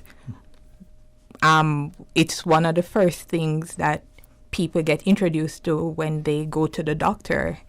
You go to the doctor, hey, we need to do x-rays, but that's mainly all people know about the radiology field, but it encompasses so much more, and this is the time that we use to inform the public about what the radiology field is all about. Okay, so could we then ask of you, we want to be guided by you, we're going to do our best to make sure that we ask somewhat sensible questions, but as you shared, Ms. Walker, the idea that doctor sends you for an x-ray and you go and a couple of things, the different aspects that are involved. So we know the radiologist, and there's the technician, and there's the physician, and the like.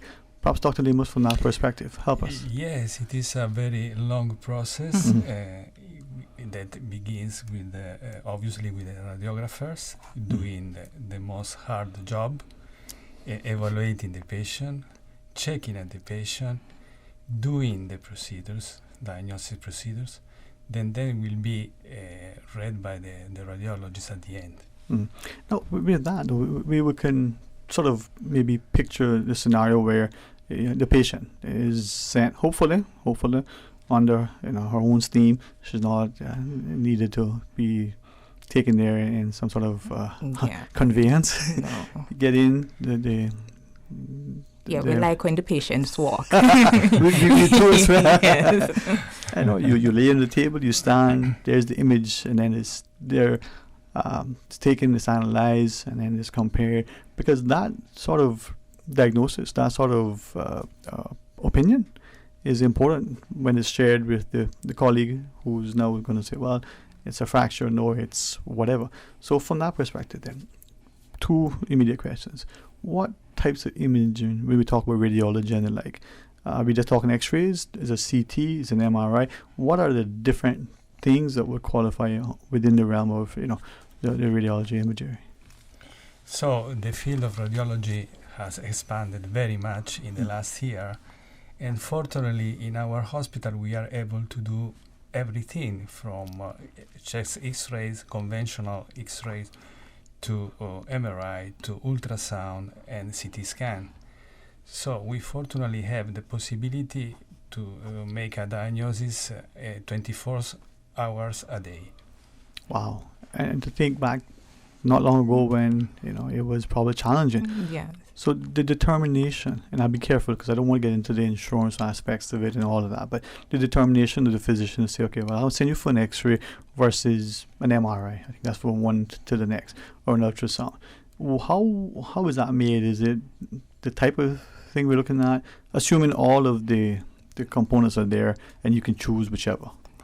Yes, there is a different concept and different also physics for each procedure. Okay. For example, MRI is using the magnetic field and is very sensitive for the soft tissues, whereas X-rays or CT is more sensitive for bone tissues or solid organs.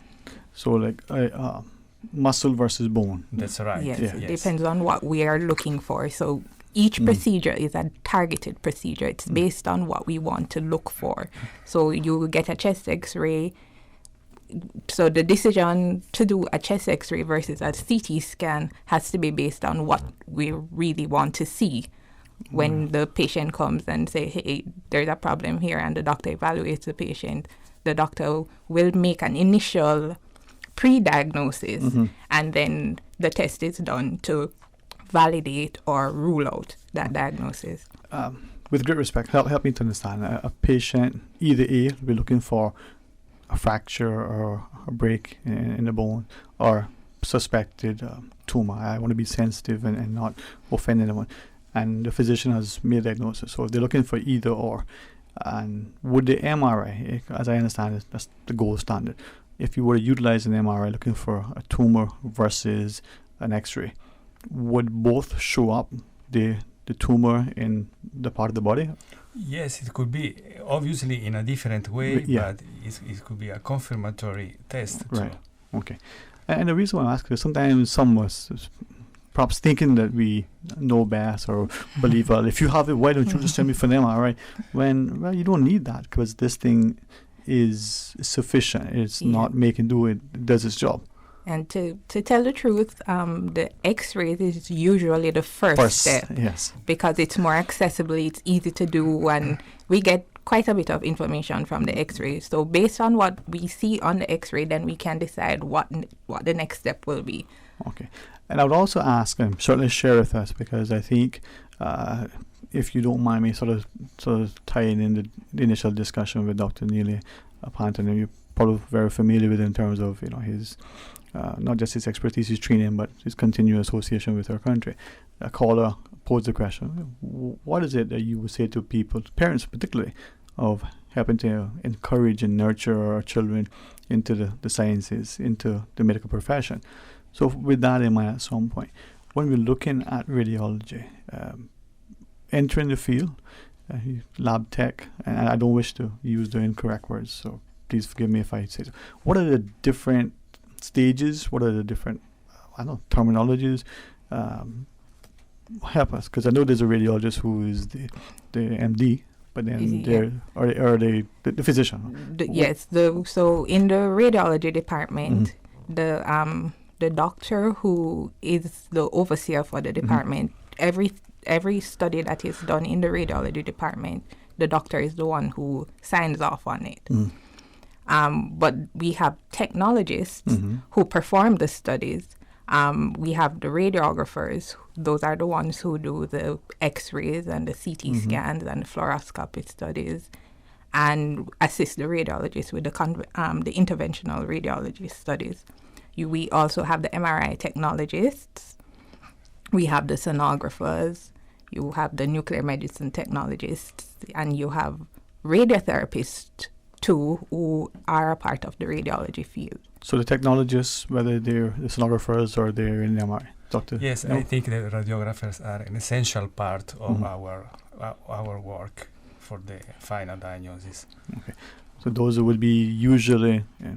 I don't want to belabor, but I think as a patient, if we understand more, we can be sensitive, but we can also be more respectful, but equally more helpful when we're coming in there, so that we, you're not just standing up or laying on a table or, take this for the contrast so that you can get. Yes. They say knowledge is empowering, right? That's right. That's true. So the person that the patient will interact with mainly would be the radiographer if they're doing an X-ray study, or a sonographer if they're doing an ultrasound procedure. Yes, okay. So those are the main persons that would be interacting with the patient. Okay. If you think it would be helpful for us, and I'm keep thinking, we just had I guess it's a midterm break. Students were out of school in some of the schools, and Christmas break is around the corner. Before you know it, it'll be a graduation. UCCI is having its commencement ceremony on Thursday, September. Children will be entering school for the first time. Yeah. Now you're going to big school. And then there will be those who are going to be entering high school, and I used to call them options. They got to choose their subjects, and they're going to be deciding to sixth form and going off to university. I mean, before you know it, they're going to be back into the working world at some form.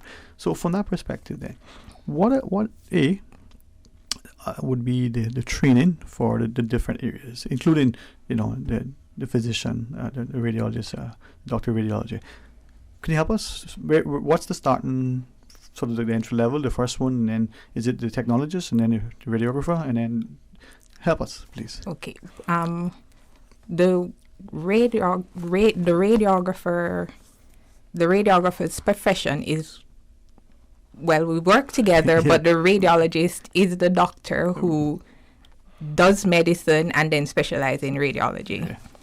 But then the radiographer, it's a field that you can go straight into. You don't have to do medicine in order to become a radiographer. Right. So it's a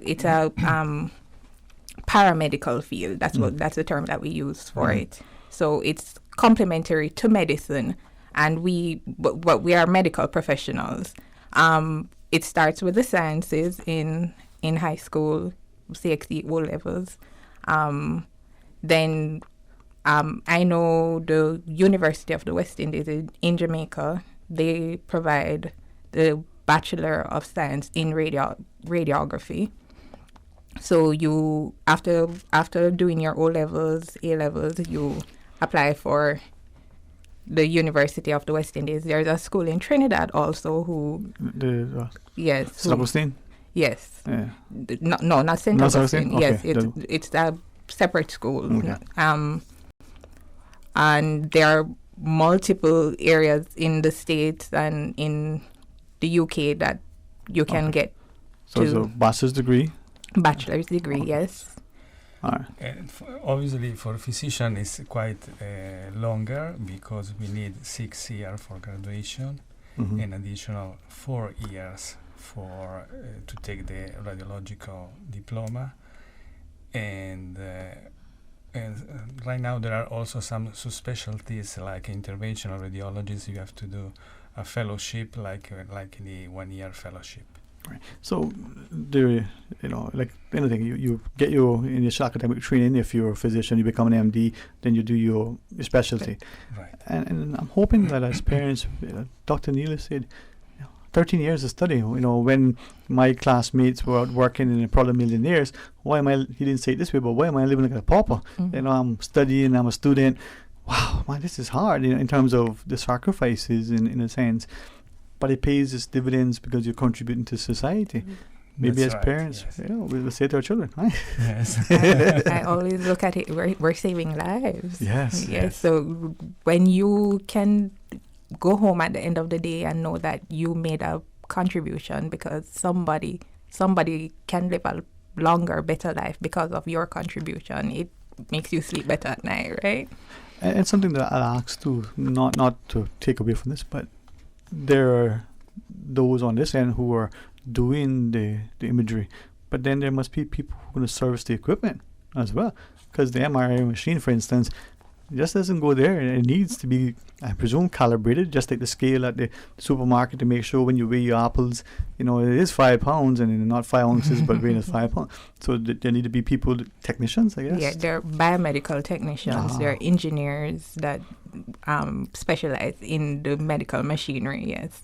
And I would imagine then there's radiation, so how do you deal with the stuff that goes into, provides the image? How do you service it safely and dispose of it or remove it or what have you? So maybe there's that lady who is a budding engineer and want to design the next, sort of round of technology equipment. Yeah. Wow. And amazing. It is. The radiology field is like, I always say, like a Pandora's box, because you look at it and it looks narrow because all you know about is the plain X-rays. But when you get into the profession, there's X-ray, CT, MRI, interventional radiography, fluoroscopy, and so many things in those fields that you can do, and possibilities are endless. And another thing too, it's dynamic. Every time, every year, something new comes up, and you have to learn about that, and you have to apply it, and it's just wonderful. And I'm hopeful though that this is why I'm very, very grateful. Not just for the opportunity for us to, my view, celebrate the health sector and to showcase the wonderful things at HSA, but within a wider sort of medical community. But as parents, I say this, I keep saying, as parents, to say to our children, hey, listen, you can be this. Did you know that this thing exists? And for many of us, we don't. We honestly don't. And if you don't know something, you don't know it. Right. So you think you're limited by what you don't know. Yes. Hey man, only be limited by your imagination. Right. and that's why we try.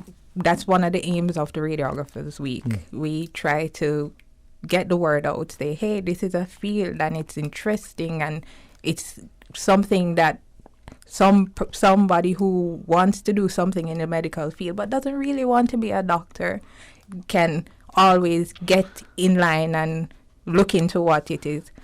At the HSA too, we encourage internship. So some of the students at the school, they're able to come in, and during the summer holidays, they get to spend some time in the radiology department to get to see some of the things that we do. So the students who would like to know a little bit more, they can get involved with that internship program so that they can.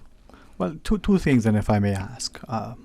One should be quite simple. But a nurse who's a nurse, we refer to as a nurse.